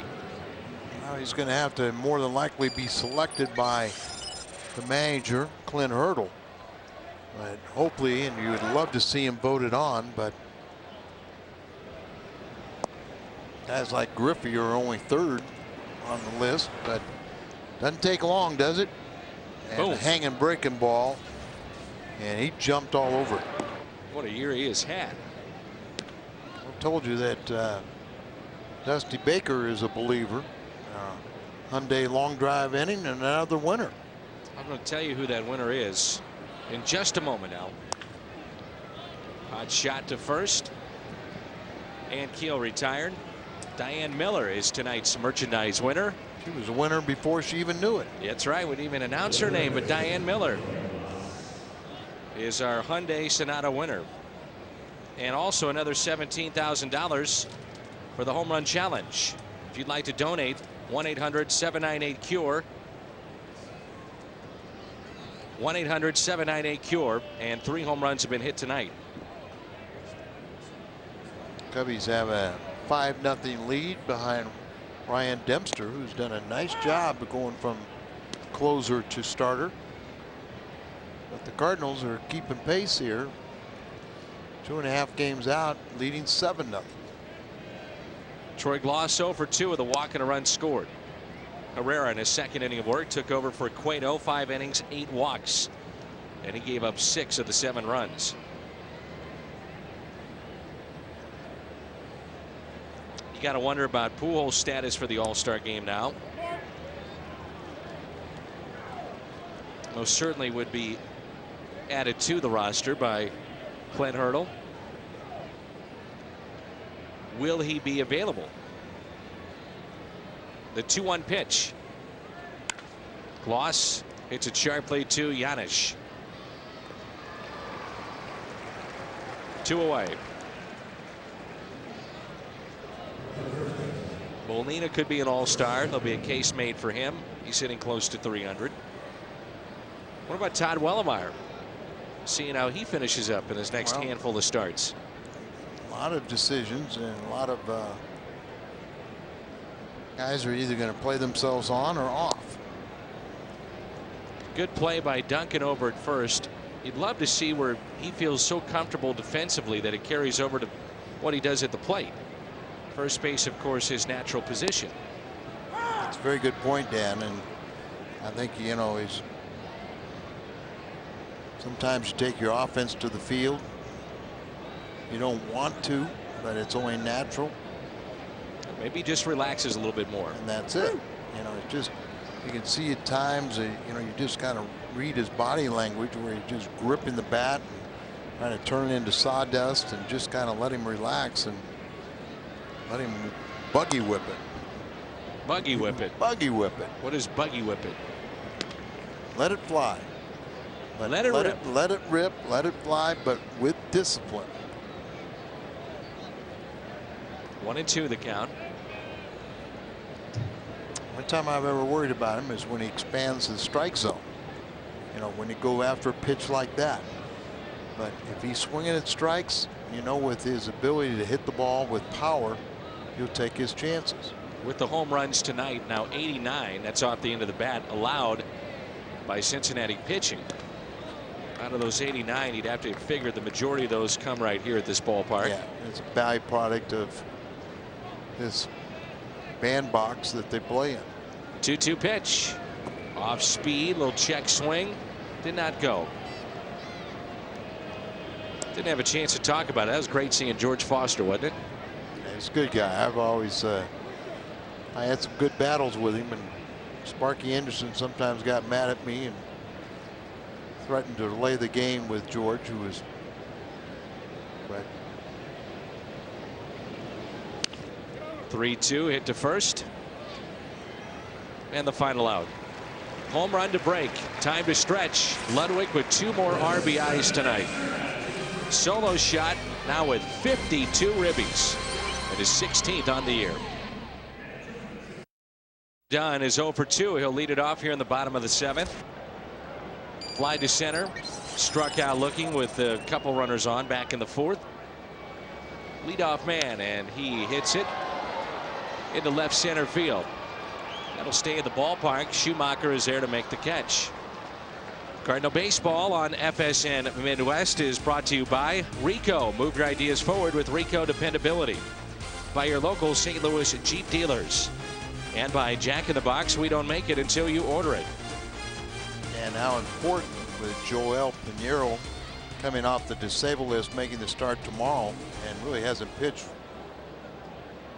approximately 3 weeks. You know, how important is it for Looper to go this deep into the ball game?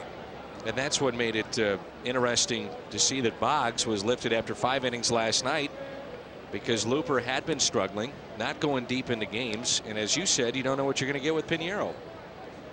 You'd have to assume that Pinheiro's not going to give you much more than 5. And I think he'd be happy if he gave you 5 good innings and allowed you a chance to win. Looper's been averaging 5 2/3 innings, and here he's only got his pitch count up to 77. 6 1/3 innings. There you see Joel, who says he feels fine. First start since May 20th, which was at San Diego. Be his 9th start of the season. Foul tip.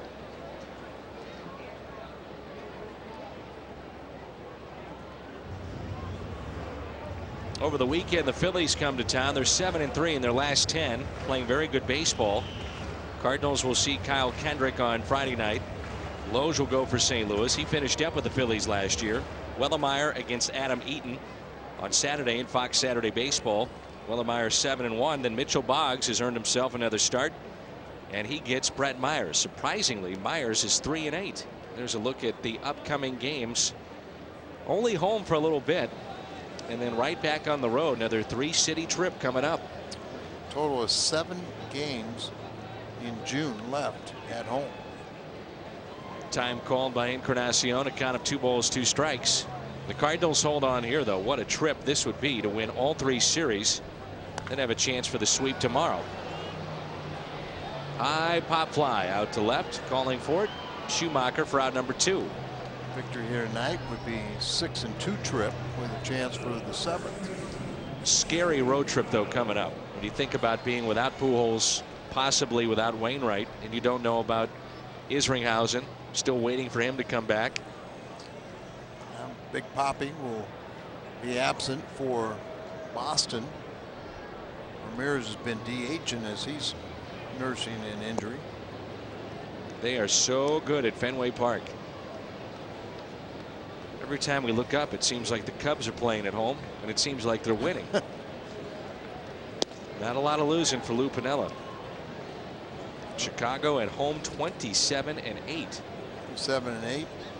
Cardinals are 21-13. Boston at home 26-7. Right center, and Keel puts it away for the 3rd and final out. Looper is sailing tonight. 8th inning rolls in when we come back. Hey, how about this? The Fredbird Bobble Belly Day is coming up June 15th. Phillies in town 1:15. Brought to you by Tickets.com. And that'll be this Sunday, also a North Star Ice Cream Sunday, and we will honor Marty Hendon that day as well. Pretty impressive interview that Jim Hayes did with Gapper. Mascot for Cincinnati. One of 2. You know, said hello to Fredbird back home. How about Jason LaRue? Little production tonight. Normally the backup catcher, and he's on base for the 3rd time. He has a 2-run homer, a single, and a walk. Leadoff base hit to start the 8th.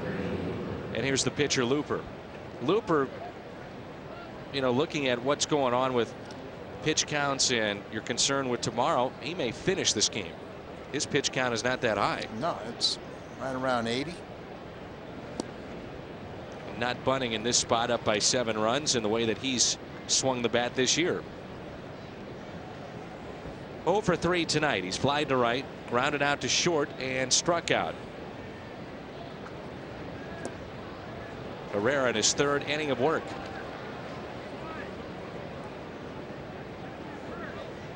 Mike Lincoln was awfully good in an extended relief outing last night for Dusty Baker. Herrera trying to provide that same relief. Off speed pitch at 64 miles an hour.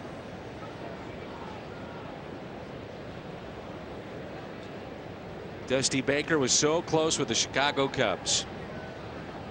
botched play at short. Bartman. He would have been the toast of the town.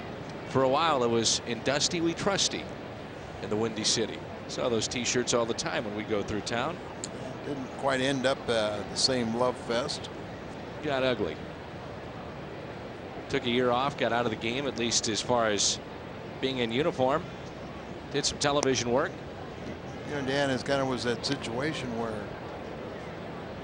Cub fans had the reputation as lovable losers, but then all of a sudden they started spending a lot of money and higher expectations. You get close like that, then the fans started expecting that team to win, and when you don't deliver, you know, as you said, Dusty, some of the things, the scrutiny and things that he said, things he got away with at times, all of a sudden came back to haunt him. 2-2 pitch to Looper. And that's a fair ball just inside the line. LaRue on his way to third base. Looper to second, a double, second and third, and nobody out. It's his 5th double of the year. Cardinals and Reds. Game 3 tomorrow night. Joel Pinheiro, 2-3. Bronson Arroyo, 4-5. We're on the air at 5 o'clock as we wrap up this long road trip. Cardinals and the Reds tomorrow at 5. 10th base hit of the season for Looper, and I was wrong. It was 4 doubles for this batter, Brendan Ryan. Quiet tonight. Struck out. It was the first batter that Herrera saw. He's 0 for 3. He's also grounded out to short, flied out to right. Outfield is straight away for Brendan Ryan. Off the end of the bat, that's strike 2. Well, you don't see many screwballs, and you wonder if they had that scouting report on Herrera, but Brendan Ryan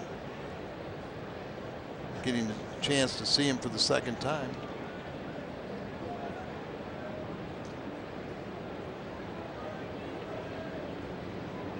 The 0-2.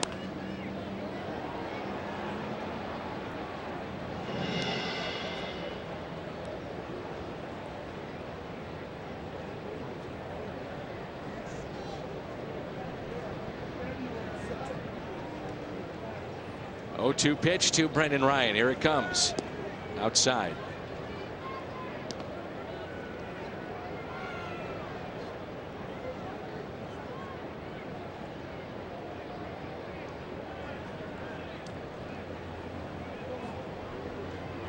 Runners at second and third, a 7-0 Cardinals lead. Gets a piece and stays alive. A lot of arm action on that. You see a breaking ball, you know, you kind of register breaking ball and you think it's going to come into you from a left-hander, and then the ball actually goes away.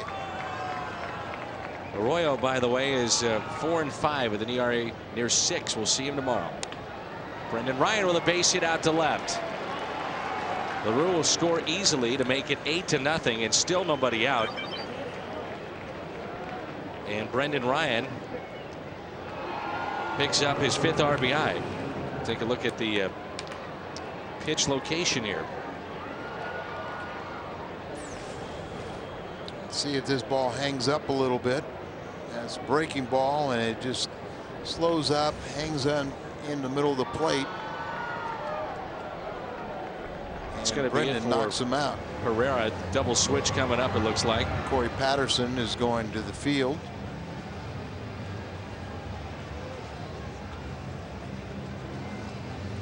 Feels like it's going to be right field. Dusty's going to make the pitching change.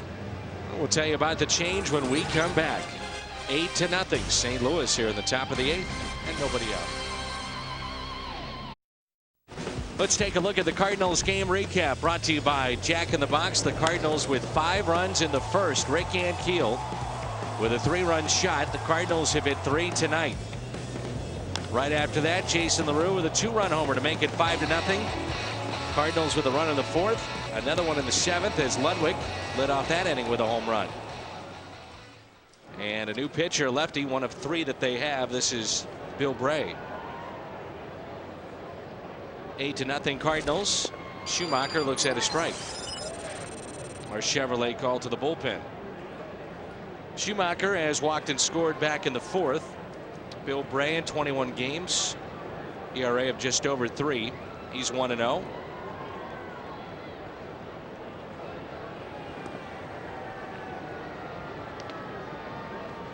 One ball, one strike.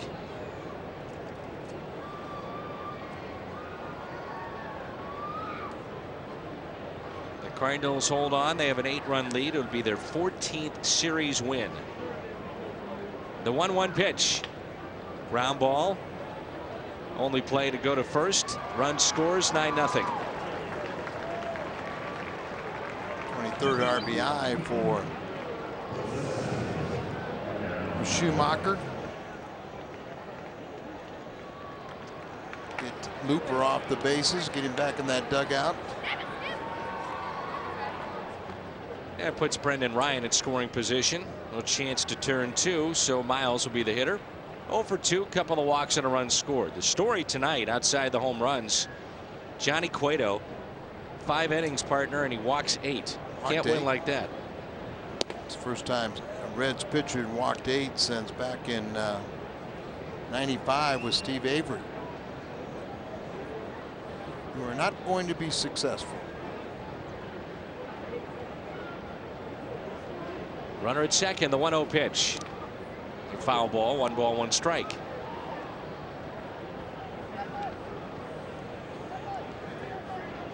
Cardinals will face the Phillies over the weekend. They're 39-27.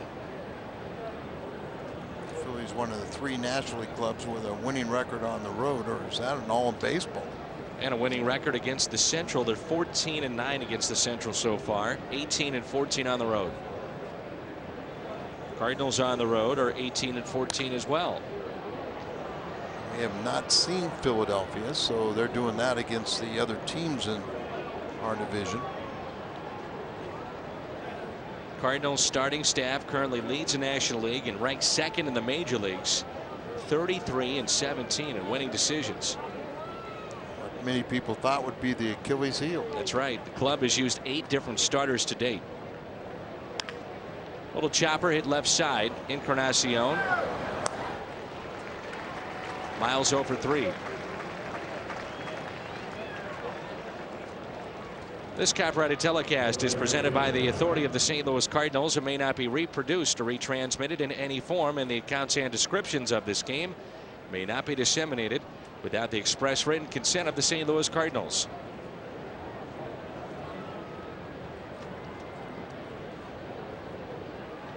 Well, in this spot, it is Ryan Ludwig and not Albert Pujols. Some pitches popped up. We'll talk about the injury update when we come back. That ball is dropped in right.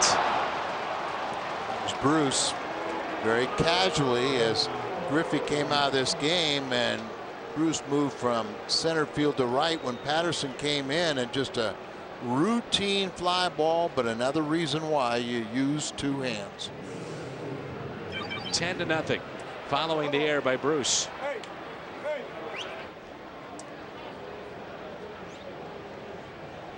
And we'll have a runner here for Ludwig. Joe Mather. Ever so routine and no place to hide afterwards, right? You bet. But now he has a major league error. For those of you just joining us, Pujols has been put on the disabled list, or will be tomorrow. Cardinals brought up Chris Duncan. We understand some folks get home a little later than others from work. Yeah, Duncan came up as Wainwright was put on the disabled list, and then tomorrow we figure that's how Pinheiro will be added to the roster and make his start. So put on the 15-day disabled list, and it's not a tear. It's the way that they're saying it as Ankiel strikes out against the lefty Bray. Cardinals pick up 3 more, 10-0. Midway through 8. Go quote from Ken Griffey Jr. As long as I have fun playing, the stats will take care of themselves. The Geico quote from Ken Griffey Jr. I know you know him fairly well, and I've got the chance to get to know him now as he is playing in the Central Division. I've noticed looked like he was having fun when he first got here to the Central. Midway through his time here in Cincinnati, a little rough, but to me it seems like he's having more fun again. Well, in between there where it wasn't fun was because of the injury. And I remember having a talk with him because, you know, he became such a popular player because you always saw the big smile and he always looked like he was having fun. And he goes, you know, hey, I've been hurt. I'm not playing on very good teams. Doesn't look good if I'm smiling, which, you know, you got to give him credit. He's right. You got to acknowledge that. And now that he's healthy again, it becomes fun once again. It's not fun to play on a losing team, but. This is Corey Patterson, backhanded by Duncan, and a race to the bag and out. As we talked about, a lot of folks just getting home from work, and let's check in with Jim Hayes. Jim, I know you're busy on the pregame show as far as all these injuries. Let's start with Albert Pujols. Well, Albert Pujols has a strained left calf. He will miss at least 3 weeks, and then when he does come back, it's going to be close to the All-Star game. You wonder if we're going to see Albert before the All-Star break or after. Adam Wainwright has a sprained middle finger on his throwing hand. He'll be reevaluated later. He's on the 15-day DL. The good news, a couple of pitchers apparently getting closer. Mark Mulder will make a rehab start for Springfield on Saturday. Matt Clement will make a rehab start for Springfield on Friday night. So those two guys making progress while Wainwright, we wait out, Dan. Line drive, and that's caught by Mather. But really the big news, Jim, certainly as you see Baco retired and 2 outs now in the 8th, was Albert Pujols. Was there a timetable given as far as, and you mentioned 3 weeks, but is it going to be well beyond that 3-week period? They don't know right now. I talked to John Mozeliak earlier today, and he said, yeah, there can be complications as he tries to come back from this, but they think 3 weeks is a safe guesstimate. And you asked Tony La Russa about it, and he said, we've been dealing with injuries all season, and we got to go out there and play, and that's what we're going to do. This is Andy Phillips. And Jim, as far as Matt Clement and Mark Mulder, how about the timetable for those two? I think they are looking at it a game at a time, Dan, and they watch these guys rehab and they watch the starts very closely and they assess it, I think, game by game to see just where they are. All right, Jim, good stuff. Thanks. That's his tourist putting away Andy Phillips. And Looper is through 8. 10 zip St. Louis. On Tap is brought to you by Bud Light. Bud Light keeps it coming. And we'll be on the air tomorrow at 5 here on FSN Midwest. Joel Pinheiro 2-3, and he'll take on Bronson Arroyo 4-5. Cardinals with a comfortable 10-0 lead, so let's hope they'll be going for the sweep tomorrow night. 10 runs and no Albert Pujols in this lineup. Isturiz first plate appearance and a base hit. Breaks an 0 for 15 streak, so that's good to see Cesar get that base hit. So leadoff base hit here to start the 9th, and this is Duncan. Don't forget about the annual Christian Family Day. That'll be on July 19th. Number to call 636-227-9788 for tickets and information. It's one of the most popular days.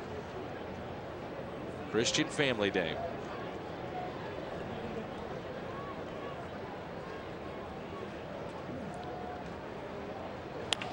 Here's Duncan, and here's a double play. 4, 6, 3 double play.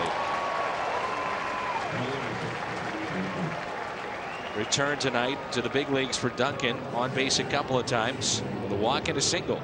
Also made a real nice play on Griffey. Take that possible hit and RBI away too. Yeah, he had a couple plays that showed his fielding prowess. But here's a nice night, you know, 2-run home run in the first for LaRue. And his average is at 200. Atta baby. He walked and then he base hit and scored. So if you want to stay above the Mendoza line, you need a hit, or at least a walk. The 1-0 pitch. LaRue hits it out of play. Got to figure he feels comfortable in this ballpark. You think Mario Mendoza would ever know how popular he is? No, no idea. The Mendoza line, 200. Little chopper. Encarnacion throws across his body and makes the play. So we head to the bottom of the ninth.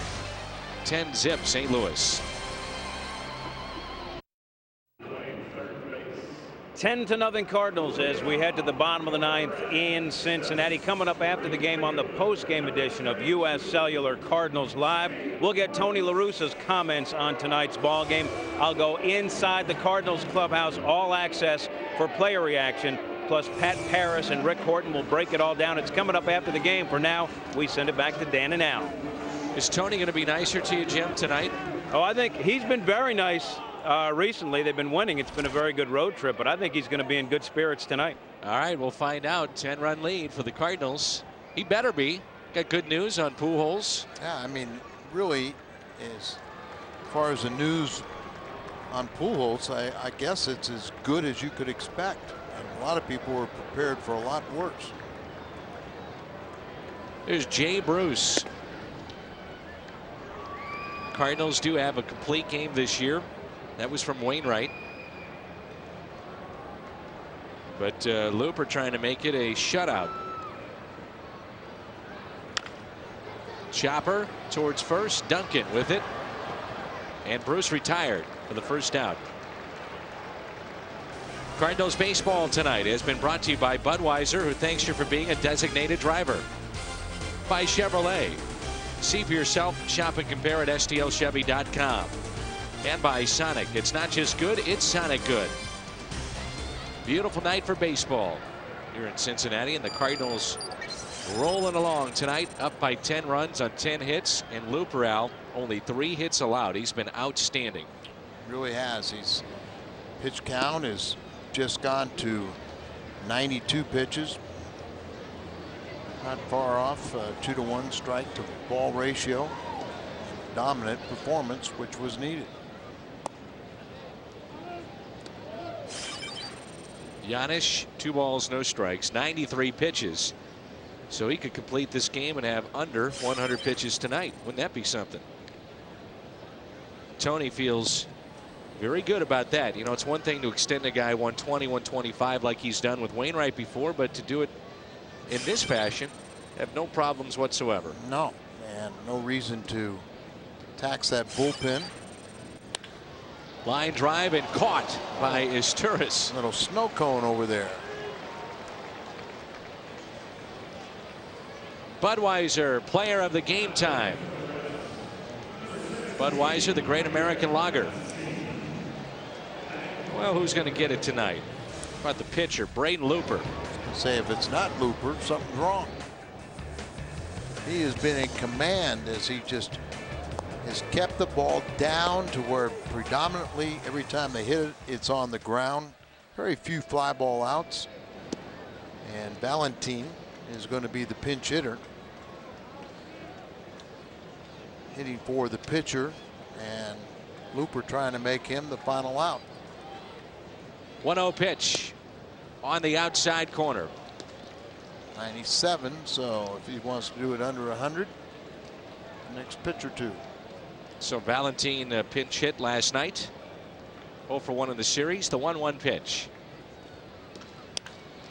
Fly ball. This should do it.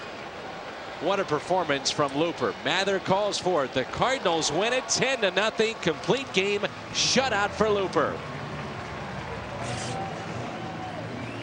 With 3 home runs hit in tonight's game, a total of $51,000 has been raised in our Game for Prostate Cancer Research. To make a donation, you can call 800-798-CURE or go online to www.prostatecancerfoundation.org. Nicely done by Looper. The Cardinals roll tonight with 10 hits and a 10-0 win. Post-game show coming up.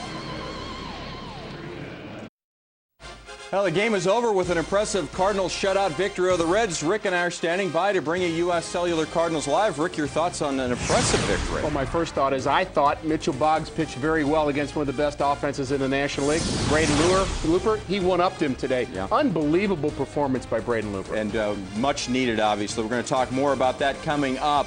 Plus, we will obviously talk about Albert Pujols. We'll update you on when El Hombre may return to the Cardinals lineup. And could the Reds hang with Mr. Looper? Well, we'll break down his shutout performance. Plus, we'll take you inside the Cardinals clubhouse in Cincinnati. Bring you Tony La Russa's comments. Today's the first day of the rest of the Cardinals' lives and gets off to a nice start. U.S. Cellular Cardinals Live up next on FSN. Welcome to U.S. Cellular Cardinals Live.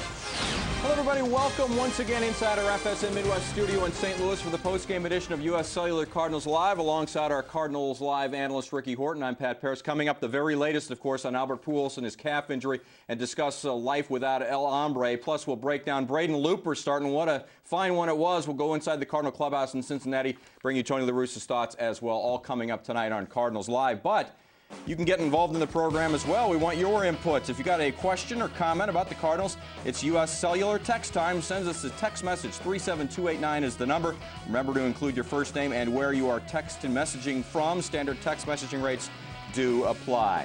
All right, it's back to Cincinnati right now in the Great American Ballpark. Jim Hayes standing by with the shutout man, Braden Looper, our Mid-America Chevrolet Dealers Player of the Game. Jim? A little hug for Braden Looper.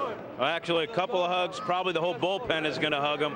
Why not? A complete game shutout for Braden Looper, a three-hitter against the Cincinnati Reds. All right, I think we're almost done. No hugs? He gets a fist pound. 98 pitches, Braden. That's efficiency. Yeah, you know, luckily we got a lead early, and I was able to just, you know, try to pound the strike zone all day through a lot of fastballs, just trying to keep it down. And you know, the guys made some plays behind me, and you know, it's nice when you get a 5-run lead, that's for sure. You did throw a lot of ground ball outs. Is that keeping the ball down?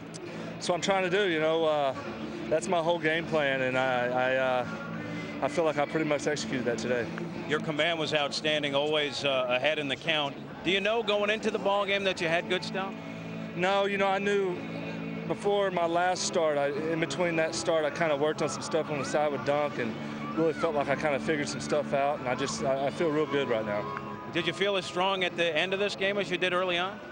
Probably not as early on. I was getting a little tired there towards the end, and luckily I hadn't thrown over, you know, too many pitches, so it felt good for sure. A big victory for you guys, especially with the news that Pujols will be gone for up to 3 weeks.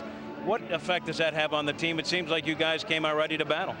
You know, you can't replace Albert Pujols. You just have to, everybody has to come in and just do their job and not try to do more, just do your job, and the rest will take care of itself. I mean, you can't replace somebody like that. We just got to, you know, continue to play hard, and if we do that, then, you know, he'll be back in a few weeks, and we should go from there. Congratulations. Thanks for the time. Thanks, man. Complete game shutout for Braden Looper. He wins his 8th, Pat.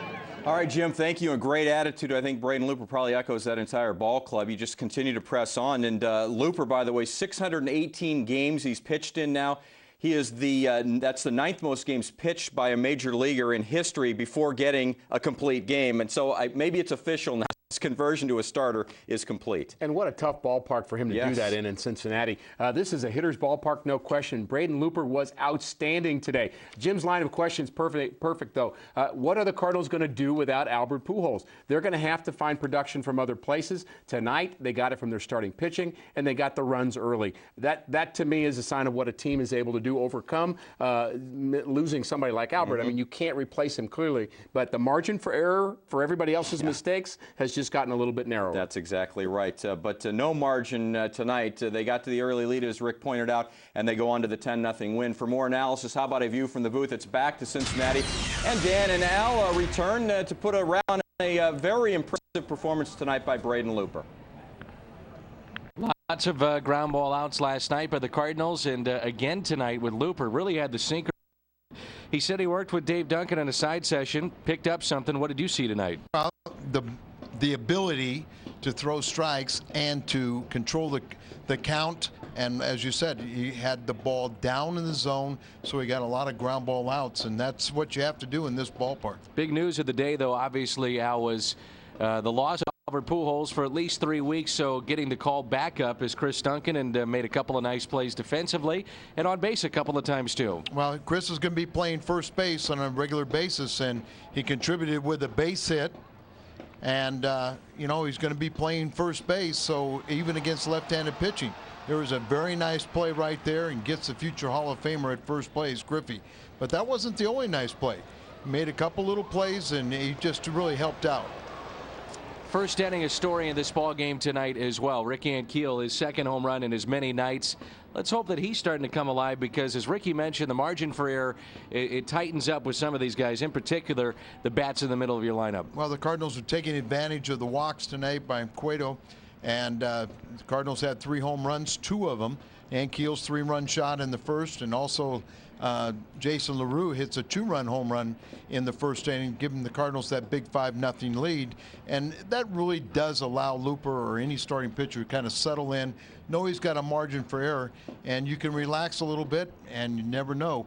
You may have a dandy like Looper's today. His first complete game, his first shutout in the big leagues, and he really was the star of this game. Wearing our blue ribbons tonight for awareness for prostate cancer research. There they are. And of course, 3 home runs tonight, so $51,000 raised for that home run challenge. There's that Vianney math again. How about 57?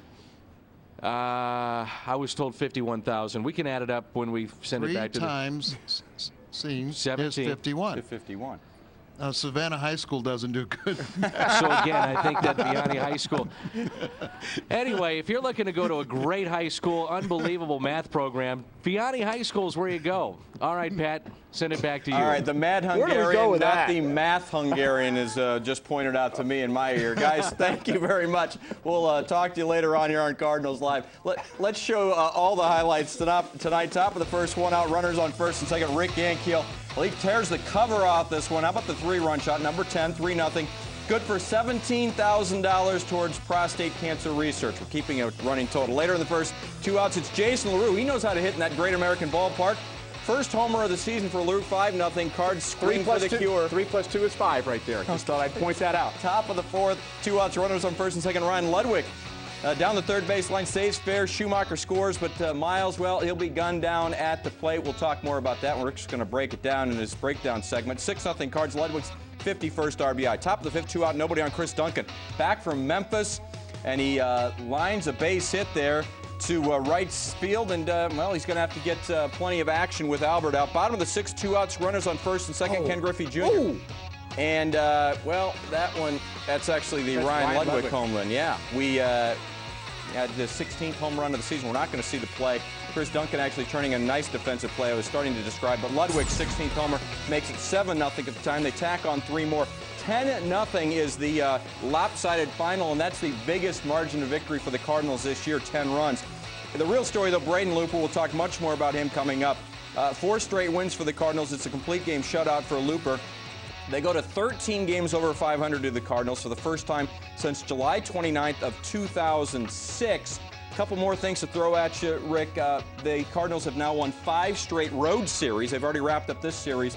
14-3-5 overall in series, and they're 6-2 on this road trip. It's been very, very impressive. Well, more analysis and reaction, of course, coming up to tonight's victory. Today, though, was game 1 for the Cardinals without Albert Pujols. The perennial all-star going down in the 7th inning last night, trying to sprint out of the batter's box. Now, an MRI today in St. Louis revealing a moderate calf strain, sidelining Pujols for at least 3 weeks. Well, Albert's situation is he took an MRI today. He was seen by Dr. Paletta, and it's rather good news. He did not tear his calf, as many suspected last night, and he's likely going to be out about 3 weeks. I think the good news is right now that it's something that should calm down and quiet down over the next 4 to 5 days, and he can begin his physical therapy next week, and hopefully we have him back in the near future. We're not doctors, obviously, but there are 3 grades of something like a strain. Grade 1 is the lesser, grade 2 kind of a medium, grade 3 is the worst case scenario. A lot of people last night at this time thought well, it might be grade 3, it might be done with the season. This is somewhere between a grade 1 and a grade 2, which is the good news. And I think that is good news. 3 weeks at least, maybe a little bit longer, but it gives the Cardinals at least a sort of a timetable, some hope that they're going to have their power hitter back fairly soon. And I think, Pat, part of the reason we jumped to that grade 3 conclusion is the way Albert reacted after being hurt. I mean, he had a couple of guys take him off the field. A couple of his buddies, Yadier Molina, comes out to take him off, and he's in some serious pain right here. And Albert is such a tough player. That's why we all feared the worst. Right. Feared that, maybe he did tear something, and maybe this is beyond kind of his normal, playing through an injury situation. Albert's played through injuries a lot. Plantar fasciitis and other things that he's had in his career. So I'm glad it is a lot more mild than we might have thought yesterday. And because of his ability to heal, it also gives a great hope. Don in Cedar Rapids first up on our text time, 37289, the number. Who needs Albert? Just kidding, but it feels good to see the Cards pick up a big win after losing him, and I think that's exactly right, is you get plenty of offense against the young phenom in Johnny Cueto, and then you get such terrific pitching performance that it certainly lessens the sting of not having Albert Pujols for the next few weeks. Yeah, this is one game, so the reality is there's going to be a point where we're going to miss Albert. The game's going to be on the line, and you're going to see the 8th inning, a couple runners on, and you're going to say, boy, I wish Albert was in this lineup. So we need to get ready for that. That's going to happen sometime